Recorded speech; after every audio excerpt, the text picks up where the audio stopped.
தாழ்ந்து தல முழுதும் கலியே ஆழ்கின்ற நாள் வந்தளித்தவன் காண்மின் அரங்கர் மௌலி சூழ்கின்ற மாலையைச் சூடிக் கொடுத்தவள் தொல்லருளால் வாழ்கின்ற வள்ளல் இராமானுசன் என்னும் மாமுனியே. திருவாடிப்பூரத்து ஜகத்துதித்தாள். திருப்பாவை 30 செப்பினாள். பெரியாழ்வார் பெத்தெடுத்த பெண்பிள்ளையான ஸ்ரீ ஆண்டாள். அந்த திருப்பாவை 30 பாசுரங்களிலேயும் எத்தனை சாஸ்திரார்த்தங்கள் உண்டோ அத்தனையும் வந்து விடுகின்றன. அதில் முக்கியமான அர்த்தங்களை எல்லாம் எடுத்து நம்ம ஆச்சாரியர்கள் வியாக்கியானங்களாக காட்டி கொடுத்திருக்கிறார்கள். அந்த வியாக்கியானங்களுக்குள்ளே சுவாபதேச வியாக்கியானம் உள்ளுரை பொருளாக அமைந்திருக்கக்கூடியது. ஒரு சப்தத்தையும் எடுத்துக்கொண்டு அந்த சப்தத்துக்கு பொதுவாக எல்லாரும் கொள்ளக்கூடிய அர்த்தம் என்ன, பரமைகாந்தி ஸ்ரீ வைஷ்ணவர்கள் எப்படிப்பட்ட அர்த்தங்களை எல்லாம் கொள்ளலாம் என்று வித்தியாசப்படுத்தி காட்டும்படியான விஷயம். பொதுவான அர்த்தம் என்னால் ஆண்டாள் ஒரு நோன்பினை நோற்றாள் கோபிமார்கள் நோற்ற நோன்பை. அந்த நோற்ற நோன்புக்கு அனுகுணமாக பறை என்னும்படியான வாத்தியத்தை கண்ணன் பெருமானிடத்திலே சென்று கேட்கிறாள். இவ்வளவுதான் இதுக்கு அர்த்தம். பாசுரங்களை பார்த்தோமே ஆனால் இப்படிதான் தெரியுது. ஆனால் அதில் இருக்கக்கூடிய சப்த சன்னிவேசங்களை பார்த்து ஆண்டாளுடைய திருவுள்ளத்தையும் பார்த்து அதை அபியசிக்கக்கூடியவர்களான ஸ்ரீ வைஷ்ணவ பரமைகாந்திகளாக இருக்கக்கூடிய மகாத்மாக்களுடைய திருவுள்ளத்தையும் அனுசரித்து பார்த்தோமேயானால் அர்த்தமே வேறாக அமைந்திருக்கும். ஒரே வாக்கியத்துக்கு பற்பலபடியாக அவரவர்களுடைய நோக்காக அர்த்தம் இருக்கும், அவரவர்களுடைய நிலைக்கு தக்கபடி அர்த்தம் இருக்கும். அப்போ திருப்பாவைக்கு அர்த்தம்னு சொன்னால் என்ன அர்த்தம் காட்டப்படுகிறதுனா, ஆண்டாள் திருவுள்ளத்தால் ஆண்டாளையும் மதுரகவி ஆழ்வாரையும் எம்பெருமானாரையும் தனிப்பட பாசுரம் பாடினார். மற்ற ஆழ்வார்கள் 11 சேர்க்காமல் இவா 3 பேரையும் தனிப்பட பாடினதற்கு காரணம் ஆண்டாளுடைய ஆச்சாரிய நிஷ்டை. அப்ப திருப்பாவைக்கு கருத்து என்ன தெரியுமா, அத்தனை பாசுரங்களிலேயும் ஆச்சாரிய நிஷ்டையே காட்டுகிறாய். ஒரு ஆச்சாரிய வைபவம் எப்படி இருக்கணும், சிஷ்ய லட்சணம் எப்படி இருக்கணும், ஆச்சாரியர் எப்படியெல்லாம் இருப்பார், சிஷ்யர்கள் எப்படியெல்லாம் அவரிடத்துல நடந்துக்கணும் என்ன காட்டக்கூடிய விஷயமாக அமைந்திருக்கு. அந்த கிரமத்தில் தான் ஆச்சாரியனை அடைவதற்கு என்ன தகுதி வேண்டும் அப்படின்னு கேள்வி கேட்டார். ஆச்சாரியன் அடைவதற்கு தகுதி என்பது மனசிருந்தால் போரும். ஆழ்வார் காட்டுகிறார் அற்புதமான விஷயம். கண்ணன் கழலினை நண்ணும் மனமுடையீர் எண்ணும் திருநாமம் திண்ணம் நாரணமே. கண்ணன் கழலினையை நண்ணும்படியான மனச படைத்தவர்களாய் இருக்கக்கூடியவர்களே. அப்போ கண்ணன் கழலினையை அடைய வேண்டும் என்னால் நமக்கு என்ன வேணும்னா மனசு இருந்தால் போதும். அதுதான் ஆச்சாரிய ஹிருதயத்திலே அழகிய மணவாள பெருமாள் நாயனார் தாம் காட்டுகிறார். மனமுடையீர் என்னும் மர்ம ஸ்பர்சிக்கு நானும் நமரும் என்னலாம்படி சர்வரும் அதிகாரிகள். இன்னார் தகுதி படைத்தவர் இன்னார் தகுதி இல்லாதவர் என்பதே கிடையாது. அப்ப ஆச்சாரியனை அடைவதுன்னா சத் சம்பிரதாயத்து ஆச்சாரியனை நாம் அடைய வேண்டும் என்னால், சுத்த சம்பிரதாய ஆச்சாரியனை அடைய வேண்டும் என்னால் அதுக்கு என்ன தகுதியை உண்டாக்கி கொள்ள வேண்டும்? இல்லவே இல்லை. எம்பெருமான் சமோகம் சர்வபூதேஷுன்னு சொல்லப்படுறான். எல்லா ஜீவராசிகளுக்கும் சமமாக பகவான் தான் அமைந்திருக்கிறான். அந்த பகவானோடு நம்ம சேர்த்து வைக்கக்கூடியவரார்னா சாட்சாத் ராமானுஜர். ராமானுஜர் எதற்காக அவதாரம் பண்ணியிருக்கிறார் என்னால் அனைத்துலகும் வாழப் பிறந்த எதிராச மாமுனிவர் ஆக அனைத்து லோகமும் வாழப் பிறந்தவர். அப்ப அந்த ராமானுஜரோடு ஒரு சம்பந்தத்தை ஏற்படுத்தி கொடுக்க ஆச்சாரியன் மாத்திரம் அதிகிருதாதிகாரமா இருப்பாரா? இன்னார் தான் வரலாம் இன்னார் வரக்கூடாதுன்னு இருப்பாரா? எல்லாரும் வரலாம். அதைத்தான் முதல் பாசுரங்களிலே நாராயண சப்தத்தாலே தெரிவித்திருக்கக்கூடிய விஷயம் சாட்சாத் ஆச்சாரியன் என்று பிரபலமான பிரமாணம். சாட்சான் நாராயணோ தேவா கிருத்வா மர்த்தியமயீம் தனும் மக்னான் உத்தரதே லோகாத்து காருண்யாத்து சாஸ்திரபாணினா. சாட்சான் நாராயணா தேவா, தேவனான நாராயணன் சர்வ வியாபியாய் இருக்கிறான். எல்லாருக்குள்ளேயும் எவன் இருக்கிறானோ, எல்லாரையும் தனக்குள்ளே எவன் கொண்டிருக்கிறானோ அவன்தான நாராயணன். அப்ப அந்த நாராயணன் எல்லாருக்கும் பொதுவாக அமைந்திருக்கிறான். இன்னான் தான் நாராயணன் வழிபடலாம், இன்னான் நாராயணன் வழிபடக்கூடாது, ஆறும் கிடையாது. அப்ப அவர்களுக்கு வேண்டியது என்னன்னா மனசு இருந்தால் போதும். அப்ப அந்த சாட்சான் நாராயணோ தேவா அவர் என்ன பண்ணுகிறார், கிருத்வா மர்த்தியமயீம் தனோம், நம்ம நடுவுல நம்ம போலவே சரீரத்தை எடுத்துக்கொண்டு வருகிறார். ஒரு மனுஷனாக அவதாரம் பண்ணுகிறார். நம்ம போல அந்த எம்பெருமான் வருகிற போது அவருக்கு 2 திருக்கைகள் இருக்கின்றன, 2 திருவடிகள் இருக்கின்றன, 2 கண்கள் இருக்கின்றன, 2 காதுகள் இருக்கின்றன, ஒரு மூக்கு இருக்கிறது, ஒரு நாக்கு இருக்கிறது, வாய் இருக்கிறது, நம்ம போலே சரீரம் இருக்கிறது. கிருத்வா மர்த்தியமயீம் தனோம். அப்போ நமக்கு மனுஷ சஜாத்தியனாகவே அந்த நாராயணன் வருகிறான். ஆனால் நாராயணன் நாராயணனாக வந்தானேயானால், அதாவது அவதாரம் பண்ணி கிருஷ்ணனாகவோ ராமனாகவோ அவன் வந்தானேயானால் கையில என்ன கொண்டு வருகிறான் என்னால் சஸ்திரத்தை கொண்டு வருகிறான். சஸ்திரம்னா ஆயுதம். கிருத்வா மர்த்தியமயீம் தனோம். பெருமான் தான் பகவானாகவே இந்த நிலவுலகத்துக்கு வந்தானேயானால் கையில சங்க சக்கர கதாதாரியாக வருகிறான். கண்ணனுடைய அவதாரம், அந்த அவதாரத்தை காட்டுகிறார் சுகாச்சாரியர் அற்புதமாக. தமத்புதம் பாலகம் அம்புஜேக்ஷணம், அந்த பரத்வஸ்வரூபம் கொலையாத வருகிறான், அம்புஜேக்ஷணனாக வருகிறான். ஜாதோசி தேவதேவேஷா சங்கசக்கர கதாதரா, கையில சங்கு சக்கரம் கதை இவற்றோடே வந்தான், ஸ்ரீவத்சத்தோடே வந்தான். அப்படி இருக்கிற நிலை, அதே நிலையிலேதான் மந்தோதரியும் ராமபிரான பார்க்கிறாள். தமச பரமோதாதா சங்கசக்கர கதாதரா ஸ்ரீவத்சவக்ஷா நித்யஸ்ரீஹி அஜய்ய சாஸ்வதோ த்ருவஹா. அப்ப பகவான் பகவானாகவே வருகிற போது சஸ்திரத்தை கொண்டு வருகிறான், ஆயுதங்களை கொண்டு வருகிறான். ஆனால் அந்த பகவான் இன்னொரு திருக்கோலம் எடுக்கிறான். ஒரு திருக்கோலம் ஸ்வ அவதாரம், அவனுடைய அவதாரம். இன்னொரு திருக்கோலம் ஆச்சாரிய அவதாரம்.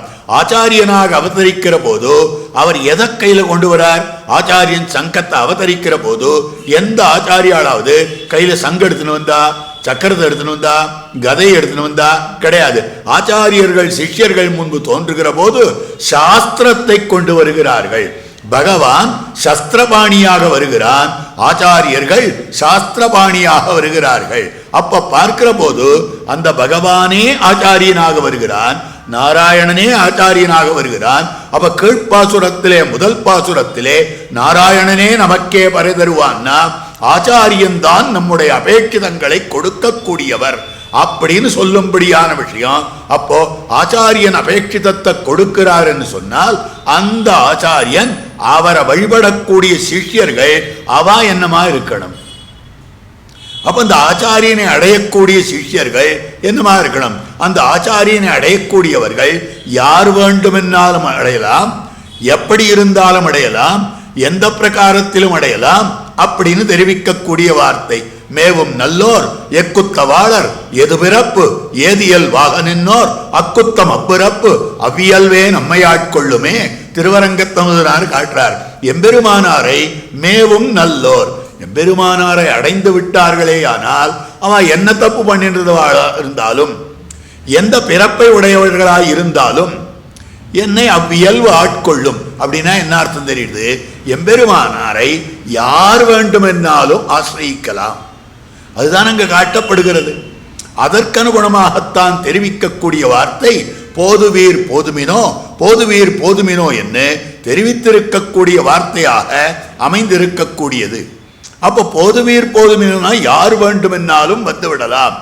ஒரு விதமான கண்டிஷனும் கிடையாது, ஒரு விதமான தகுதியும் கிடையாது. அப்படின்னு சொன்னால் சாஸ்திரங்கள்ல 2 விதமான சாஸ்திரம் இருக்கு. சில சாஸ்திரார்த்தங்கள் சில பேருக்கு தான், சில சாஸ்திரார்த்தங்கள் எல்லாருக்கும். 2 விதமாக ஒரே வார்த்தை, அடுத்தடுத்த வார்த்தையை சொல்றேன். சத்தியம் வதா, இதுவும் சாஸ்திரம் தான். தர்மம் சரா, இதுவும் சாஸ்திரம் தான். சத்தியம் வதான்னா உண்மையை பேசு, தர்மம் சரான்னா விதிக்கப்பட்டிருக்கக்கூடிய தர்மத்தை அனுஷ்டானம் பண்ணு. அப்போ சத்தியம் வதான்றது ஆருக்கு, தர்மம் சரான்றது ஆருக்குன்னா சத்தியம் வதான்றது எல்லாருக்கும். உண்மையை பேச வேண்டும் என்பது 4 ஆசிரமங்கள்ல இருக்கிறவாளுக்கு உண்மையை பேசணும். 4 வர்ணங்கள்ல இருக்கிறவாளுக்கும் உண்மையை பேசணும். இது சார்வஜனீனமாக அமைந்திருக்கக்கூடியது அப்படின்னு காட்டப்படுறது. இந்த தர்மம் சரான்னு சொல்றது ஒருத்தருக்கு தர்மம் பேதித்திருக்கும், வேறுபட்டிருக்கும். ஜாதி ஆசிரம தர்மங்களில் பேதிக்கும் தர்மங்கள் போலே, ஜாத்தியாசிரம தீட்சைகளில் பேதிக்கும் தர்மங்கள் போலே என்றார். ஜாதியினாலே தர்மம் பேதித்திருக்கிறது. பிராமணனுக்கு இருக்கக்கூடிய அத்தனை தர்மங்களும் சத்திரியனுக்கு கிடையாது. சத்திரியனுக்குண்டான அத்தனை தர்மங்களும் வைசியனுக்கு கிடையாது. வைசியனுக்கு உண்டான அத்தனை தர்மங்களும் சதுர்த்த வர்ணத்தவனுக்கு கிடையாது. சன்னியாசிகளுக்குண்டான தர்மங்கள் எல்லாம் கிரகஸ்தனுக்கு கிடையாது. கிரகஸ்த தர்மங்கள் அத்தனையுமே இவனுக்கு கிடையாது, பிரம்மச்சாரி. அப்போ அவாளுக்கு வெவ்வேறு தர்மங்கள் அமைந்திருக்கின்றன. அப்போ தர்மம் சரான்னா இல்லை சன்னியாசி தர்மம், அதனை நானும் ஏற்றுக்கொள்ளுகிறேன், அதுவும் தர்மம் தானே, தர்மம் சரான்னு சொல்லியிருக்கு. இல்லை ஒரு பிரம்மச்சாரி கிரகஸ்த தர்மத்தை ஏறிட்டு கொள்ளுகிறேன் என்னால் அது யாரும் ஒப்புக்கொள்ள மாட்டார். ஸ்திரீ தர்மத்தை ஸ்திரீகள் தான் கை கொள்ள வேண்டும், புருஷ தர்மத்தை புருஷர்கள் தான் கை கொள்ள வேண்டும். அவாளுக்குன்னு சாஸ்திரத்தில் என்ன தர்மம் சொல்லப்பட்டிருக்கிறதோ அதை கொய்கொள்ள வேண்டும். அப்போ ஆச்சாரியனை அடையவர்கள் யார் வேண்டுமென்னாலும் இருக்கலாம்னா இந்த சத்தியம் வதா என்னும்படியான அந்த தர்மங்களை போலையா, அல்லது தர்மம் சரா என்கிற தர்மத்தை போலையானா இவர்களுக்கும் கூட, ஆச்சாரியனை அடைபவர்களுக்கும் கூட சிலவற்றை தவிர்க்க வேண்டும், சிலவற்றை செய்ய வேண்டும். அது ரொம்ப முக்கியம். எல்லாவற்றையும் எல்லாரும் பண்ணிட முடியாது. அவர் செய்யறது அவர் செய்யணும், இவர் செய்யறது இவர் செய்யணும். ஆக ஒரு பெரிய நிறுவனத்தில் மேனேஜிங் டைரக்டர்னு ஒருத்தர் இருக்கார். அவருக்குன்னு சில வேலைகள் இருக்கு. அங்கேயே இன்னொருத்தர் கிளார்க்குன்னு ஒருத்தர் இருக்கார், அவருக்குன்னு சில வேலைகள் இருக்கு. அவரும் நானும் இங்கே எம்ப்ளாயீஸ் தானே, அதனால அவர் ஏன் செக்கில் கையெழுத்து போடணும், நானும் போடுறேன் அப்படின்னு ஒரு கிளார்க் செக்கில் கையெழுத்து போட முடியுமா? அப்போ அவாளுக்குன்னு இருக்கக்கூடிய தர்மத்தை அவரவர்கள் அனுஷ்டித்தே தீர வேண்டும். ஆச்சாரியன் எல்லாருக்கும் பொதுவாக இருந்தாலும் கூட அந்த ஆச்சாரியனை அடைவதற்கு என்ன தகுதி என்னால் பிறப்பால ஒரு தகுதி கிடையாது. ஆனால் இப்படிப்பட்ட அனுஷ்டானங்களாலே தகுதி உண்டு. இப்படிப்பட்ட சாஸ்திரங்களிலே சொல்லப்பட்டதை செய்வது, சாஸ்திரங்களிலே தவிர்க்க வேண்டும் என்று சொல்லப்பட்டவதை தவிர்ப்பது, இதுதான் சாஸ்திரவசியத்துவம்னு பேரு. அப்ப யார் யார் சாஸ்திரத்துக்கு வசப்பட்டு இருக்கிறார்களோ, யார் யார் சாஸ்திரத்தை ஒப்புக்கொள்ளுகிறார்களோ அப்படிப்பட்டவர்களுக்குத்தான் ஆச்சாரிய ஆசிரியனம். இப்ப என்ன புரிஞ்சு போச்சா? போதுவீர் போதுமினோன்னா ஆறு வேண்டுமென்னாலும் வரலாம்னா தகுதி பார்க்காமல் வரலாம். ஒரு தகுதி இருக்கிறது, அந்த தகுதி தான் மனசு. அந்த மனசுக்கு அனுகுணமான தகுதி தான் சாஸ்திரவசியத்துவம். ஒரு ஆச்சாரியனை அடைய வேண்டும் என்னால் சில கட்டுப்பாடுகளை பின்பற்றுபவனாக அமைந்திருக்க வேண்டும். யார் வேண்டுமென்னாலும் வண்டி ஓட்டலாம். அதுல ஒன்றும் நம்முடைய அரசாங்கம் எந்த விதமான நிபந்தனையும் போடல. ஆனால் அந்த வண்டி ஓட்டுபவர்களுக்கு வண்டி ஓட்ட தெரிந்தவர்களாக இருக்கணும். அந்த வண்டிகளை ஓட்டுவதற்குண்டானதான லைசன்ஸ் உள்ளவர்களாக இருக்கணும். அதற்கு மேற்பட டிராபிக் ரூல்ஸ் என்ன உண்டோ அதை ஃபாலோ பண்றவாளா இருக்கணும். அதுதான் இங்கேயும், அதைத்தான் இங்கேயும் சொல்லப்பட்டு இருக்கிறது. அப்போ அந்த டிராபிக் ரூல்ஸ்னா என்னன்னா, எவ்வப்பொழுதெல்லாம் சிகப்பு விளக்கு எரிகிறதோ அப்பப்போ நிறுத்தணும், லெஃப்ட் ஹேண்ட் சைடிலேயே போகணும், நீங்க எங்கேயாவது திரும்புகிறீர்கள் என்றால் இண்டிகேட்டர் போடணும். இதெல்லாம் தானே சட்டம். இந்த சட்டத்துக்கு எவன் ஒப்புக்கொண்டு வருகிறானோ அவன் தான் சாலையிலே வண்டியை எடுக்க முடியும். இதேதான் ஆச்சாரிய ஆசிரியனத்துக்கும். அதைத்தான் 2வது பாசுரத்தில் காட்டக்கூடிய விஷயம். கீதாச்சாரியனான கண்ணனம் பெருமான் 16வது அத்தியாயத்தில் கடைசியில் 23, 24வது ஸ்லோகம் ஆச்சரியமாக தெரிவித்திருக்கிற வார்த்தை, ஏ சாஸ்திர விதிமுத்ஸ்ருஜ்யா வர்த்ததே காமகாரதா யா. எந்த அதிகாரி சாஸ்திர விதியை மீறிக்கொண்டு சாஸ்திர விதி முத்ருஜ்ய வர்த்ததே, சாஸ்திரத்தில் சொல்லியிருக்கேன் அதெல்லாம் இல்லை, என்ன இட்டத்துக்கு நான் இருந்துப்பேன் அப்படின்னு சொல்லுவானோ அப்படிப்பட்டவன் நச சித்திம் அபாப்னோதி, அவனுக்கு சித்தி கிடைப்பது கிடையாது. எதை உத்தேசித்து அவன் வாழ்க்கை நடத்துகிறானோ அது கிடைப்பது கிடையாது. சரி, அந்த மாதிரி நடந்து கொள்ளுகிறானே, ஐஹிக சுகமாவது உண்டா அவனுக்கு? ந சசித்திம் ந சுகம் ந பராம் கதிம். ஐஹிக சுகமும் கிடையாது, பராம் கதிம் மேலான கதியும் கிடைப்பது கிடையாது அப்படின்னு தெரிவிக்கக்கூடிய வார்த்தை. அப்ப அர்ஜுனன் இடத்துல கண்ணன் பெருமான் தெரிவிக்கிறான், எவனொருத்தன் சாஸ்திர விதியை மீறி நடக்கிறானோ. ரொம்ப ஆச்சரியமான விஷயம். வாகமருத ரிஷி வேலுக்குடி சுவாமி சாதிப்பார் இந்த இடத்துல, ரொம்ப அழகான விஷயம் சாதிப்பார். என்னன்னா, சாஸ்திர விதியை மீறி நடக்கிறதுன்னா என்ன தெரியுமா? வைத்தியர் சொல்லியிருக்கார், மாசத்துல 2 நாள் உபவாசம் இருக்க வேண்டும், மாசத்துல 2 நாள் பட்டினி இருக்க வேண்டும். ஒன்றும் வயிற்று நம்ம காய போட்டுருங்கோ, வயிற்றில் ஒன்றுமே சாப்பிட வேண்டாம், 15 நாளைக்கு ஒரு தடவை அந்த மாதிரி இருந்தீர்களே ஆனால் உங்கள் உடம்பு சொஸ்தமாக இருக்கும் அப்படின்னு வைத்தியர் சொன்னார். ஆஹா, அதுக்கு என்ன ஒன்றும் சிரமமே இல்லை, ஆல்டர்னேட் சண்டேஸில் நான் இருக்கேன், அன்றைக்கி தானே சௌகரியம், வீட்டோடு இருக்கலாம், வெளியில் போக வேண்டாம், ஒரு வேலை கிடையாது, சாப்பிடாது படுத்துட்டே இருக்கலாம், உபவாசமாக இருக்கலாம். 15 நாளைக்கு ஒரு தரம் சொல்லியிருக்கார். ஆல்டர்னேட் சண்டேஸ்னாக்கா 15 நாளைக்கு ஒரு தரம். அதனால் ஒரு ஞாயிற்றுக்கிழமை பட்டினி இருக்கேன், அடுத்தது 15 நாள் சாப்பிட்டுட்டு இருக்கேன், அடுத்தது கழுத்தே கட்டளையாக 15 நாள் புதித்ததற்கு பலனாக ஒரு ஞாயிற்றுக்கிழமை சாப்பிடாது இருக்கேன். இப்படி இருக்கலாமான்னா அதை ஒப்புக்கல சாஸ்திரம். அப்படி ஒப்புக்கொண்டால் அவனுக்கு இந்த சுகமும் கிடைக்காது, அதுக்கு மேல மேலுலக கதியும் கிடைக்காது, இவனுக்கு சாஸ்திரானுஷ்டானம் பண்ணின சித்தியும் கிடைக்காது. வைத்தியர் இப்படி சொல்லியிருக்கா, சாஸ்திரம் சொல்லி இருக்கிறது 15 நாள்களுக்கு ஒரு நாள் நாம் பட்டினி இருக்க வேண்டும் என்ன உபவாசம் இருக்கிறேன்னு ஒருத்தன் ஆரம்பித்தானே, ஆனால் அது சித்தி கிடையாது. அப்ப ஏகாதசி அன்னைக்கு உபவாசம் இருக்க வேண்டும். சாஸ்திரம் என்னி தினத்தில் சொல்லியிருக்கோ அன்னைக்கு உபவாசம் இருக்கணும். அதை பார்க்கிற பொழுது நசசித்திம் ந பராங்கதிம், அதுதான் காட்டுறார். தஸ்மாத்து சாஸ்திரம் பிரமாணம் தே. அதனாலே உனக்கு அர்ஜுனா சாஸ்திரம் தான் பிரமாணம், வேற ஒன்றும் பிரமாணம் கிடையாது. நான் என்ன இஷ்டத்துக்கு நடந்துக்கிறேன், எனக்கு பலன் கிடைச்சிடும் அப்படின்னு நினைக்காத. சாஸ்திரம் பிரமாணமாக அமைந்திருக்கிறது. தஸ்மாத்து சாஸ்திரம் பிரமாணம் தே காரியாகாரிய வியவஸ்திதோ. இதை செய்யலாம் இதை செய்யக்கூடாது என்கிற வியவஸ்தையிலே, அந்த பாகுபாட்டிலே சாஸ்திரம் தான் பிரமாணமாக அமைந்திருக்கக்கூடியது. அதற்கனுகுணமாக ஞாத்வா சாஸ்திரஸ்ய விதானோக்தம், சாஸ்திர விதி எப்படி சொல்லப்பட்டிருக்கிறதோ அதனை தெரிந்து கொண்டு கர்ம கர்த்தும் யாருகசி. இங்கு நீ கர்மங்களை அனுஷ்டானம் பண்ண வேண்டும்.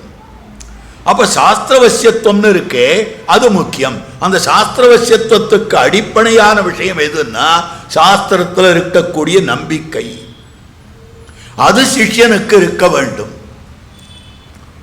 முற்றுப்படியில் தெரிவிக்கிறார், எம்பெருமான் பத்ரிகாசிரம கஷேத்திரத்திலே தான் திருமந்திரோபன்யாசம் பண்ணினான். சம்சாரிகள் தங்களையும் ஈஸ்வரனையும் மறந்து ஈஸ்வர கைங்கரியத்தையும் எழுந்தோம் என்கிற இழவுமின்னிக்கே சம்சாரமாகிற பெருங்கடலிலே விழுந்து நோவுபட இவற்றை கண்டவனான எம்பெருமான் என்ன பண்ணான், இவர்கள் தன்னை அறிந்து கரைமரம் சேரும்படி தானே சிஷ்யனுமாய் ஆச்சாரியனுமாய் நின்று திருமந்திரத்தை வெளியிட்டருளினான். ஒரு வசந்த பீடத்தில் எழுந்துள்ளினான். நாராயணனாக எம்பெருமான் ஆச்சாரியனாக தாழ்ந்த இடத்துல அமர்ந்து கொண்டான். அதே எம்பெருமான் நரனாக சிஷ்யனாக, தானான சிஷ்யனுக்கு தானான ஆச்சாரியன் திருமந்திரத்தை உபன்யாசம் பண்ணினான்.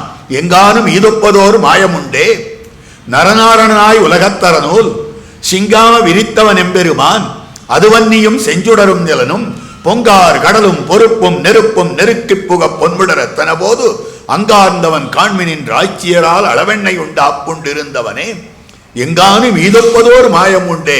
என்ன ஆச்சரியம் இது! நர நாரணனாய் உலகத்தரநூல் சிங்காமை விரித்தவன். ஆக நரனாக இருந்தான் சிஷ்யனாக, நாரணனாய் இருந்தான் ஆச்சாரியனாக, அறநூல் தர்மமாய் அமைந்திருக்கக்கூடிய ஆத்ம தர்மத்தை காட்டக்கூடியதான திருமந்திரத்தை வெளியிட்டருளினான் எம்பெருமான் அப்படின்னு காட்டுறார். தானே சிஷ்யனுமாய் ஆச்சாரியனுமாய் நின்று திருமந்திரத்தை வெளியிட்டருளினான். சரி, அடுத்த கேள்வி பிள்ளலோகாச்சாரியரே கேட்கிறார். இந்த சூத்திரத்தை சொல்லிட்டு அந்த கேள்விக்கு பதில் அடுத்து வர கேள்வி என்னன்னா, ஆச்சாரியனாய் இருந்து கொண்டு சொல்லிட்டா போறாதா, மற்றவா எல்லாரும் கேட்டுக்கிறார், அவனே என் சிஷ்யனாக மாறணும். அப்ப பெருமாளுக்கு சிஷ்யனே கிடைக்கலை, ஒரு சிஷ்யனும் கிடைக்கல. கிருஷ்ணாவதாரத்தில் எம்பெருமானுக்கு சிஷ்யனே கிடைக்கல. ஏன்னா 12 வயது வரைக்கும் பள்ளிக்கூடமே போகலையே, ஸ்கூலே போகலையே. அப்ப எப்படி அவனுக்கு சிஷ்யன் கிடைப்பான்? ஒரு சிஷ்யனும் கிடைக்கல. நாம பேசணுமே பேசணுமே பேசணுமே ஆசைப்பட்டான். ராமாவதாரத்தில் குசலவர்கள் பேசினார்கள், ரொம்ப நன்னா இருந்தது. எல்லாரும் குசலவர்களை கொண்டாடினார்கள். அத்தனை பேரும் ராமனை கூட பார்க்கல, குசலவர்களை பார்த்து கொண்டிருந்தார்கள். அதை பார்த்த உடனேயே நாம ராஜாவா உட்கார்ந்துருக்கோம் இங்க சிம்மாசனத்துல. இங்கிருந்து படிக்கட்டு படிக்கட்டு படிக்கட்டா இறங்கி வந்தோம். சச்சாபி ராமஹா பரிஷத்கத சனைஹி புபூசையா சக்தமனா பபூவ. அங்கிருந்து படிக்கட்டு படிக்கட்டு படிக்கட்டா நாம இறங்கி வந்திருக்கோம். நாம இறங்கினதை ஒருத்தனும் பார்க்கவில்லையே. ஆனா அந்த குழந்தைகளையே பார்த்து கொண்டிருந்தார்களே. ஏன்னா குழந்தைகள் பேசினார்கள், குழந்தைகள் வார்த்தை சொன்னார்கள். அதனால அந்த குழந்தைகள் பேசினபடியாலே எல்லாரும் பார்த்தார்கள் அப்படின்னு முடிவு பண்ணிட்டான். அடுத்த அவதாரத்தில் பேசணும் பேசணும்னு ஆசைப்பட்டான். ஆனா இவன் பேச்ச கேட்கிறவ 6 இருந்தா. 10 பேர் உட்கார்ந்து கொண்டு இவனுடைய உபன்யாசத்தையோ உபதேசத்தையோ யாரும் கேட்கல. என்ன, இவன் பள்ளிக்கூடமே 12 வயசுக்கு அப்புறம் தான் போயிருக்கான். சாந்தீபன் என்னும்படியான ஆச்சாரியன் எடுத்தா 64 நாள்ல எல்லாத்தையும் கற்றுட்டு வந்துட்டான். நாம சொல்றதை கேட்கறதுக்கு ஆள் இல்லையே, என்ன பண்றது? நமக்குன்னு ஒரு பிளாட்ஃபார்ம் கிடைக்கலையே. எல்லாருக்கும் எதிராஜ மட பிளாட்ஃபார்ம் கிடைச்சிடுமா? கண்ணனுக்கே கிடைக்கல. அது அப்படி இருக்கக்கூடியது. அப்ப பார்க்கிற பொழுது நமக்குன்னு ஒரு பிளாட்ஃபார்ம் கிடைக்கலையே. அப்ப நாமே பிளாட்ஃபார்மை உருவாக்கி கொள்ள வேண்டும். அதான் நாமே யூடியூப்ல நமக்கே ஒரு சேனல் ஆரம்பிச்சு சொல்லலாம் இல்லையோ.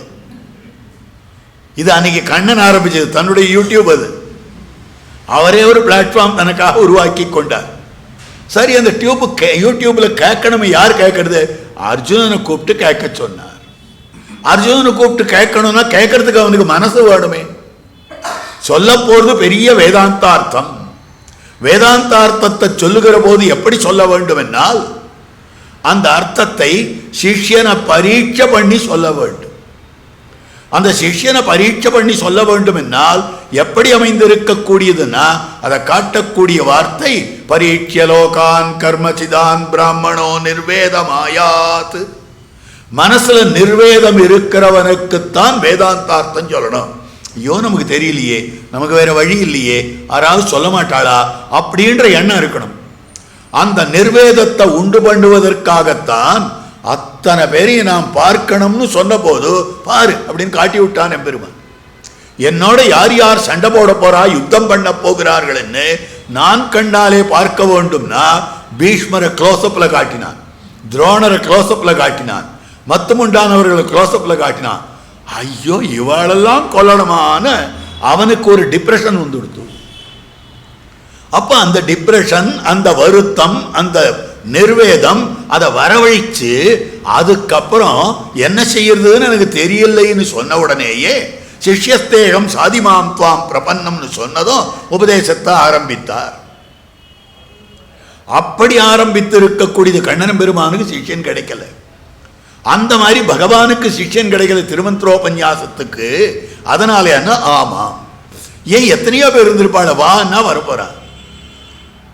அவளுக்கெல்லாம் இவர் என்ன பண்ணி இருக்க வேண்டும், நியமித்திருந்தால் சர்வநியந்தாவாச்சே வந்திருப்பா. சர்வநியந்தா நியமனத்தும் பேர்ல வந்தா பிரயோஜனம் கிடையாது. நியமனத்தும் பேர்ல வந்து உபதேசம் கேட்டார்களே ஆனால் அந்த உபதேசத்துக்கு பிரயோஜனமே கிடையாது.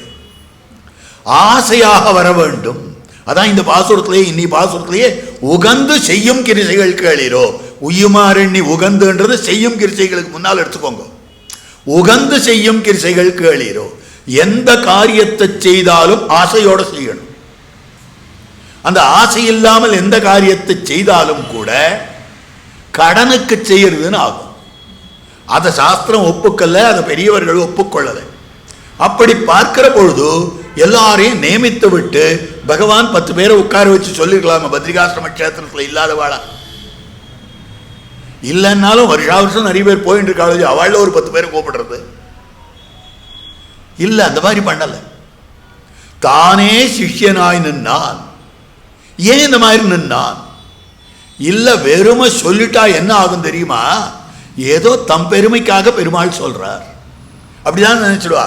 வா நான் உனக்கு திருப்பாவை சொல்கிறேன், உனக்கு கீதை சொல்கிறேன், உனக்கு பகவத் விஷயம் சொல்கிறேன், உனக்கு ஸ்ரீபாஷ்யம் சொல்கிறேன், நீயே வரையான்னு கூப்பிட்டு இருந்தா இவருக்கு ஏதோ பெருமை வேணும் போது இருக்கு. அதனால எல்லாரையும் கூப்பிட்டு இருக்கார். சொல்லுவாளா மாட்டாளா?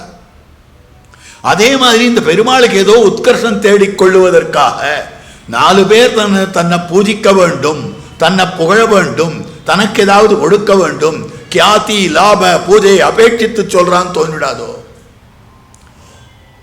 அதனால என்ன காரணம்னு சொன்னால் அதுக்காக சொல்லல.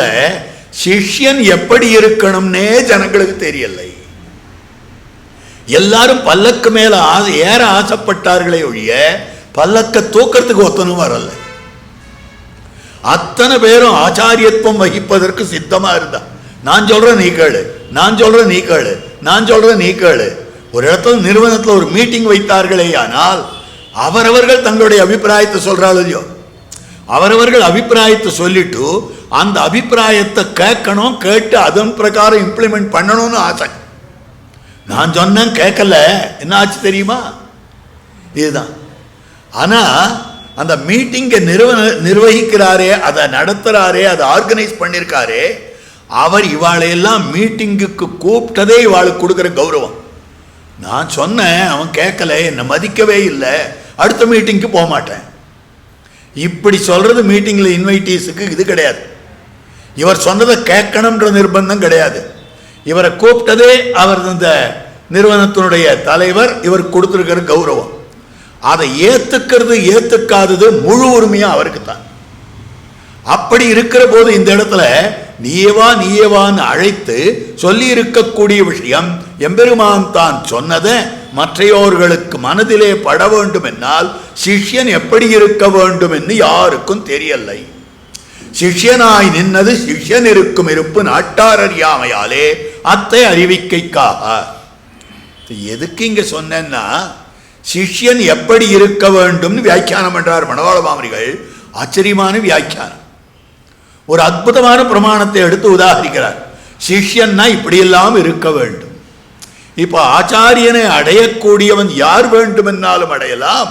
ஆனால் இந்தந்த பண்புகள் இருக்க வேண்டும், இந்தந்த குணங்கள் இருக்க வேண்டும். அந்தந்த குணங்கள்ல எந்த விதமான மாறுபாடு இருக்கக்கூடாது. அதைத்தான் காட்டுறார். ஆஸ்திகோ தர்மசீலஸ்ச சீலவான் வைஷ்ணவ சுச்சி கம்பீரஸ்சதுரோ தீரஹ சிஷ்ய இத்யபிதீயதே. முதல்ல ஆஸ்திகனாய் இருக்க வேண்டும். ஆஸ்திகா, ஆஸ்திகன்னா 6. ஆஸ்திகன்னா தெய்வம் இருக்குன்னு சொல்லிட்டா ஆஸ்திகன். தெய்வம் இல்லைன்னு சொன்னா அவன் நாஸ்திகன். இப்படிதான் நாம நினைச்சுட்டு இருக்கோம்.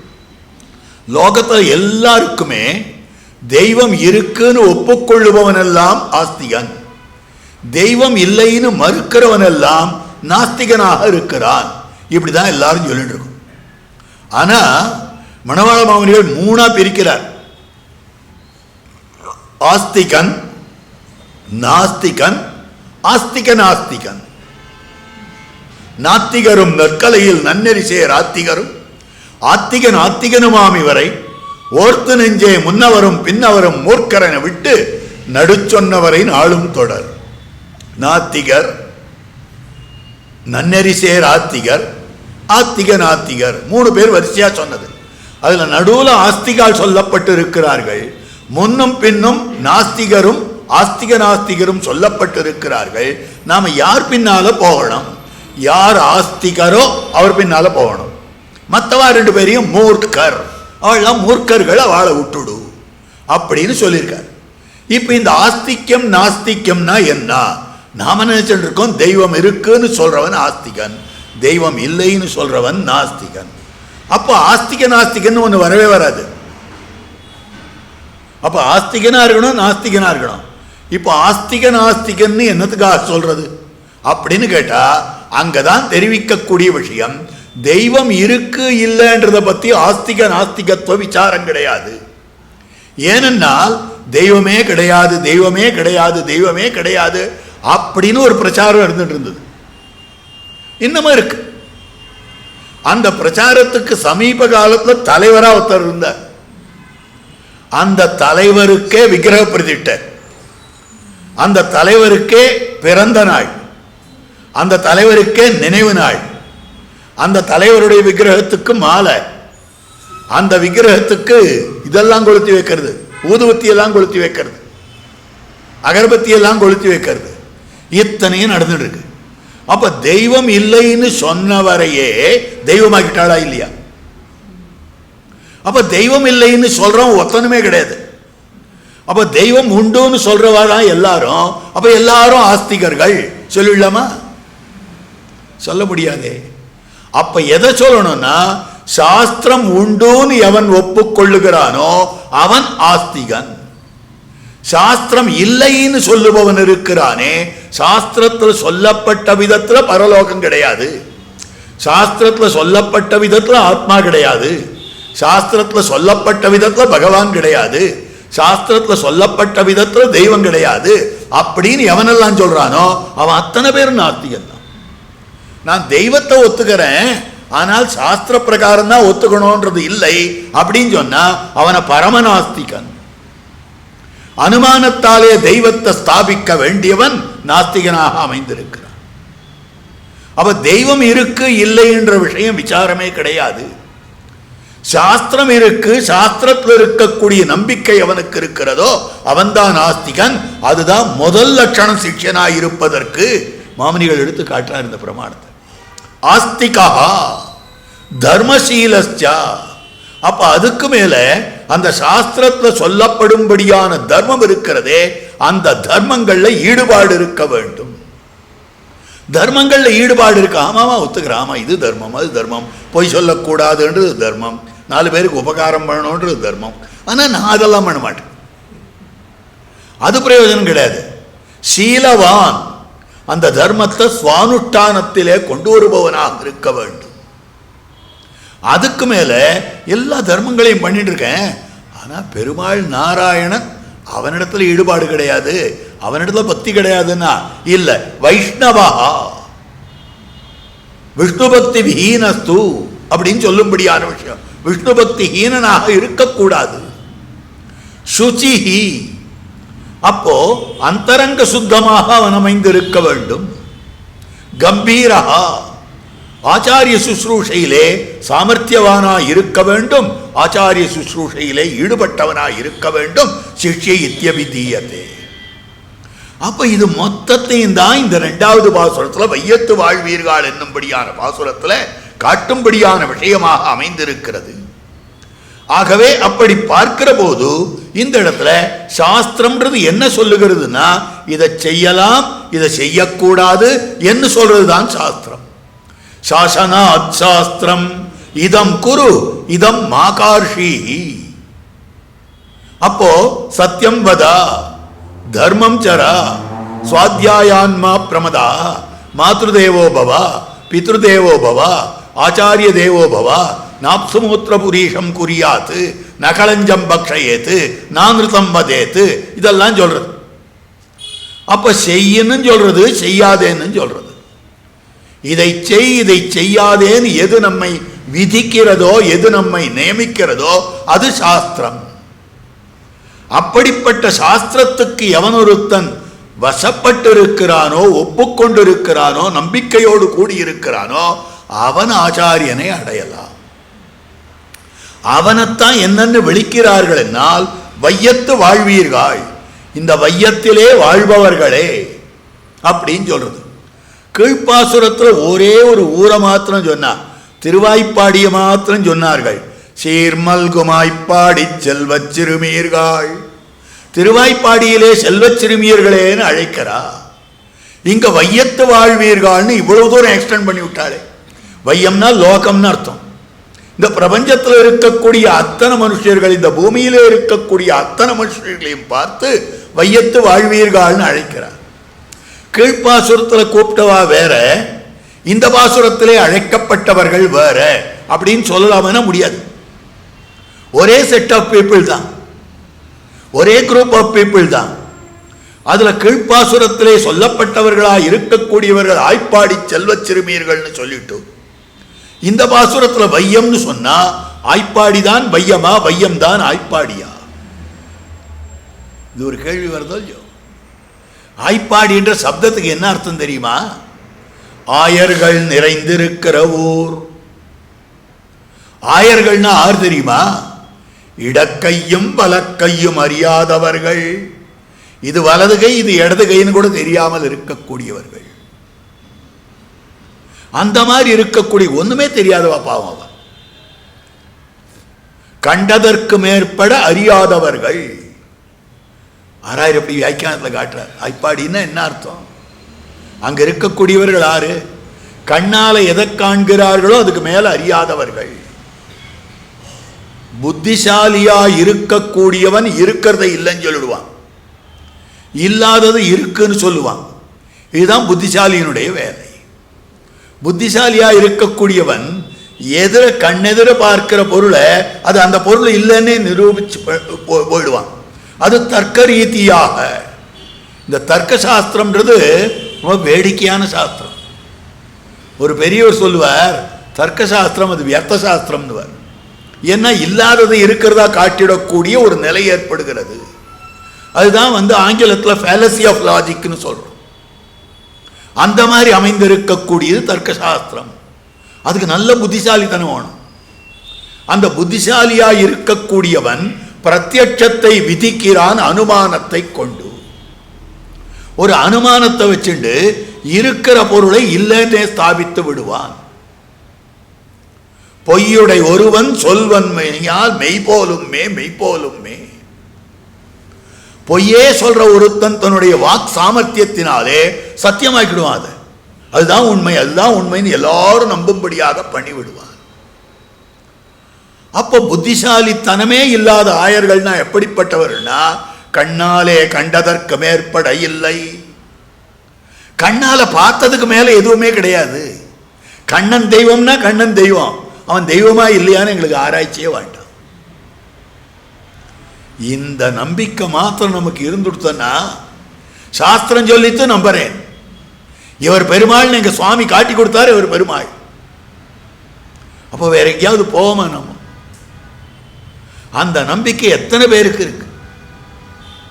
அப்ப கண்ணால் கண்டதற்கு மேற்பட்டதில்லை என்று இருக்கக்கூடியவர்கள், அதுக்கு மேற்பட இல்லை. அப்போ தாங்களாக ஆராய்ச்சி கூட பண்ணாதவர்கள், அதனால ஆய்ப்பாடியிலே இருக்கக்கூடியவர்கள் இடக்கை வலக்கை அறியாதவர்கள். இப்ப இது இப்படி எடுத்துக்கொள்ளாமல் ஒன்னும் தெரியாதவர்கள்னு மாத்திரம் எடுத்துக்கோங்க. ஒன்னும் தெரியாதவர்கள் மாத்திரம் எடுத்துக்கொண்டால் ஞானேன ஹீனஹா பசுபி சமானஹா. ஞானமே இல்லாதவன் இருக்கிறானே, அவன் பசுக்களுக்கு சமானமாக இருக்கிறான். அப்ப இந்த உலகம் யாரால நிரம்பி இருக்கிறதுன்னா, புத்திசாலிகளால, ஞானம் நிரம்பியவர்களால உலகம் கிடையாது. ஆழ்வார் பெருமான் கீதாச்சாரியன் கீதோபன்யாசம் பண்ணின விஷயத்தை விவரிக்கிறார். அறிவினால் குறைவில்லா அகல்ஞாலத்தவர் அறிய நெறியெல்லாம் எடுத்துரைத்த நிறைஞான தொருமூர்த்தி குறியமான் உருவாகி கொடுங்கோளால் நிலங்கொண்ட கிரியம்மான் கவராத கிளறொளியால் குறைவிலமே. அறிவினால் குறைவில்லா அகல்ஞாலத்தவர் அறியா. அறிவினால் ஞானத்தாலே குறைவில்லா குறைவே இல்லாதவர்களான அகல்ஞாலத்தவர் இந்த அகன்ற உலகத்திலே இருக்கக்கூடியவர்கள் அறிய தெரிந்து கொள்ளுவதற்காக நெறியெல்லாம் எடுத்துரைத்த பகவத்கீதா சாஸ்திரத்திலே எல்லா மார்க்கங்களையும் சொன்ன நிறைஞானத்தொரு மூர்த்தி, அபாரமான ஞானம் படைத்த கண்ணன் பெருமான் ஆழ்வார் காட்டிட்டார். ஆழ்வார்னா தெரிஞ்சு சொல்றாரா தெரியாத சொல்றாரா? லோகத்துல எல்லாரும் அறிவோடு கூடியிருக்கிறார்கள். இதுவே முதல்ல சரியில்லை. ஏன்னா இப்பதான் கொஞ்சம் முன்னாலேயே விண்ணப்பம் பண்ணி இருக்கிறேன், ஞானேன ஹீனஹா பசுபி சமானஹா. அப்படிப்பட்ட உலகமாக இருக்கக்கூடியது. லோகத்துல எல்லாரும் ஞானத்தோட இருந்தார்களே, ஆனால் நன்னர் ஞானம் தலை கொண்டு நாரணர் காயினரேன்னு எல்லாரும் பெருமாளுக்காகி இருப்பார்கள். அந்த மாதிரி எல்லாரும் ஞானத்தை கொண்டிருக்கவில்லையே. அப்படி எல்லாரும் ஞானத்தை கொண்டிருந்தால் அகல் ஞாலத்தவர் அறியா. எல்லாரும் தெரிஞ்சுக்கிறதுக்காகன்னு இவர் என்ன சொல்ல போறார்? கண்ணன் என்ன சொல்லணும்? எல்லாருக்கும் தெரியுமே, தெரியாதவாளுக்கு சொல்லணும். அறியாதார்க்கு உய்ய புகுமாறும், தெரியாதவாளுக்கு சொல்லணும். எல்லாம் தெரிஞ்சவாளுக்கு என்னத்துக்காக சொல்லணும்? அறிவினால் குறைவில்லாதவர்களாயிற்றே. இந்த உலகத்தில் இருக்கிறவர்களுக்கெல்லாம் ஞானம் நிரம்பி இருக்கிறது, அவளுக்காக பகவான் கீதையை சொன்னார். அர்த்தமே பொருந்தலை. அப்ப இதுக்கு எப்படி அர்த்தம் சொல்லணும்? நம்மள ஆச்சரியமான அர்த்தம் காட்டுறார். வீதியில போயிட்டே இருக்கோம், எதிரில் ஒருவர் வருகிறார். என்ன சார் சௌக்கியமா? என்ன சுவாமி சௌக்கியமா இருக்கீரா அப்படின்னு கேட்கணும். என்னத்த சௌக்கியம்? ஆரோக்கியமே இல்லை. எதை சாப்பிட்டாலும் வாந்தி வந்துடுறது, எதை சாப்பிட்டாலும் ஜுரம் வந்துடுறது அப்படின்னு ஒருத்தன் ஆரோக்கியம் இல்லைன்னு சொல்றான். இன்னொருத்தரை கேட்கிறார், என்னத்த சௌக்கியம்? போதிய வருமானம் இல்லை, அதனால மாச கடைசியில் ரொம்ப கஷ்டப்படுறேன். என்னத்த சௌக்கியம்? ஆக இன்னொருத்தன் சௌக்கியமானு கேட்டா என்னத்த சௌக்கியம்? எத்தனையோ பணங்காசு இருந்தா என்ன, குழந்தை இல்லை அதை அனுபவிக்கிறதுக்கு அது குறை. ஆக குழந்தை இல்லையேன்னு சொல்றான், ஆரோக்கியம் இல்லையேன்னு சொல்றான், பணங்காசு இல்லையேன்னு சொல்றான், கல்யாணம் ஆகலையேன்னு சொல்றான். ஒவ்வொருத்தர் இப்படி குறைபட்டு இருக்கான். யாராவது ஒருத்தர் என்ன சுவாமி சௌக்கியம், எனக்கு அறிவில்லையேன்னு சொல்றவர் இருக்காரா? இல்லையே. அறிவினால் குறைவில்லா, அகல் ஞானத்தவர் அறியா. அப்ப லோகத்துல இருக்கிறவர்கள் அத்தனை பேருக்கும் ஞானத்தாலே குறை. கீழ்ப்பாசுரத்துல ஆய்ப்பாடின்னு சொன்னதும் இந்த பாசுரத்துல வையத்துன்னு சொன்னதும் சமானார்த்தகம். காஞ்சிபுரம் சுவாமி ஆச்சரியமா காட்டியிருக்கார் இந்த அர்த்தத்தை. அப்ப ரெண்டும் ஒரே அர்த்தம் தானே அமைந்திருக்கிறது. அப்படி பார்க்கிற பொழுது அறிவினால் குறைவில்லா அகல்ஞாலத்தவர் அறிய நெறியெல்லாம் எடுத்துரைத்த நிறைஞான தொருமூர்த்தி வையத்து வாழ்வீர்கள் அப்படின்னு சொல்லும்படியான வார்த்தை. அப்போ வையத்துல வாழ்ச்சியா, அறிவினால் குறைவில்லாதவர்கள் நிரம்பி இருக்கும்படியான இந்த உலகத்துல வாழும்படியான பாக்யவதிகளேன்னு அழைக்கிறார். யார் யார் ஆச்சாரியாஸ்ரயணம் பண்ணினார்களோ அவர்களெல்லாம் வாழ்ச்சியை பெற்றவர்கள், வாழ்ந்தவர்கள்னு அர்த்தமானது காட்டப்பட்டிருக்கக்கூடிய விஷயமாக இந்த இடத்துல இருக்கு. அப்போ வாழ்ச்சின்னு சொன்னால் வையத்தில் தான் வாழ்ச்சி, பரமபதத்துல வாழ்ச்சி கிடையாது. ஏன்னா இந்த ஆச்சாரியன் தான் அர்ச்சாவதாரத்தெம்பெருமான் இருக்கிறார், வழிபடுங்கள் காட்டி கொடுக்கிறார். ஆளவந்தார் ராஜ்ய பரிபாலனம் பண்ணிட்டு இருந்தார். மணக்கால் நம்பிகள் போனார். 6 மாச காலம் தூதுவளக்கீரையை கொடுத்தார். அந்த தூதுவளக்கீரையை வாங்கி புஜித்தாரே ஒழிய யார் கொடுக்கிறார்னே கேட்கல. இந்த பாச்சகர் திருமடப்பள்ளிக்காரர் தளிகை பண்ணி சாதித்துக் கொண்டிருந்தார். அவர் போஜனம் பண்ணிட்டு இருந்தார். அதுக்கப்புறம் இவருக்கே சரி கொடுத்து ஒன்றும் பிரயோஜனம் இல்லை, ஒரு 4 நாள் நிறுத்திடுவோம் அப்படின்னு நிறுத்திட்டார்.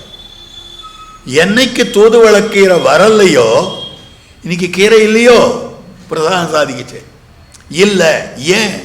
ஒருத்தர் தினம் 6 மாசமா கொண்டு வந்து கொடுத்துட்டு இருந்தார், அவர் இன்னைக்கு வரலை.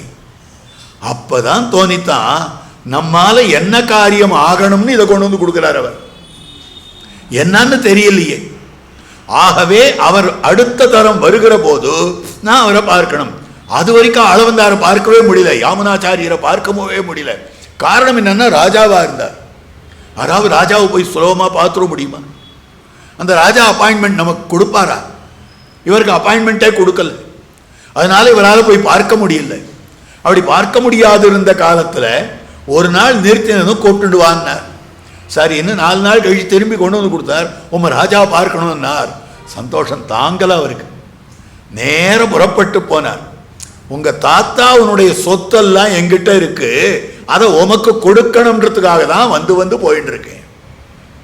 ஆஹா கொடுமை, இப்படியெல்லாம் கொடுத்துட முடியாது, கொஞ்சம் கொஞ்சமாக தான் எடுத்து கொடுக்க முடியும். அதுக்கு என்ன பண்ணணும்? தினமும் உன்னுடைய அவகாசத்தில் ஒரு 2 மணி காலம் எனக்கு கொடுக்க வேண்டும். பிரதிநித்தியம் உன்னுடைய அவகாசத்தில் 2 மணி காலம் எனக்கு கொடுக்கணும்னா சரி கொடுக்குறேன். ஆரம்பிச்சார் பகவத்கீதோபன்யாசம்.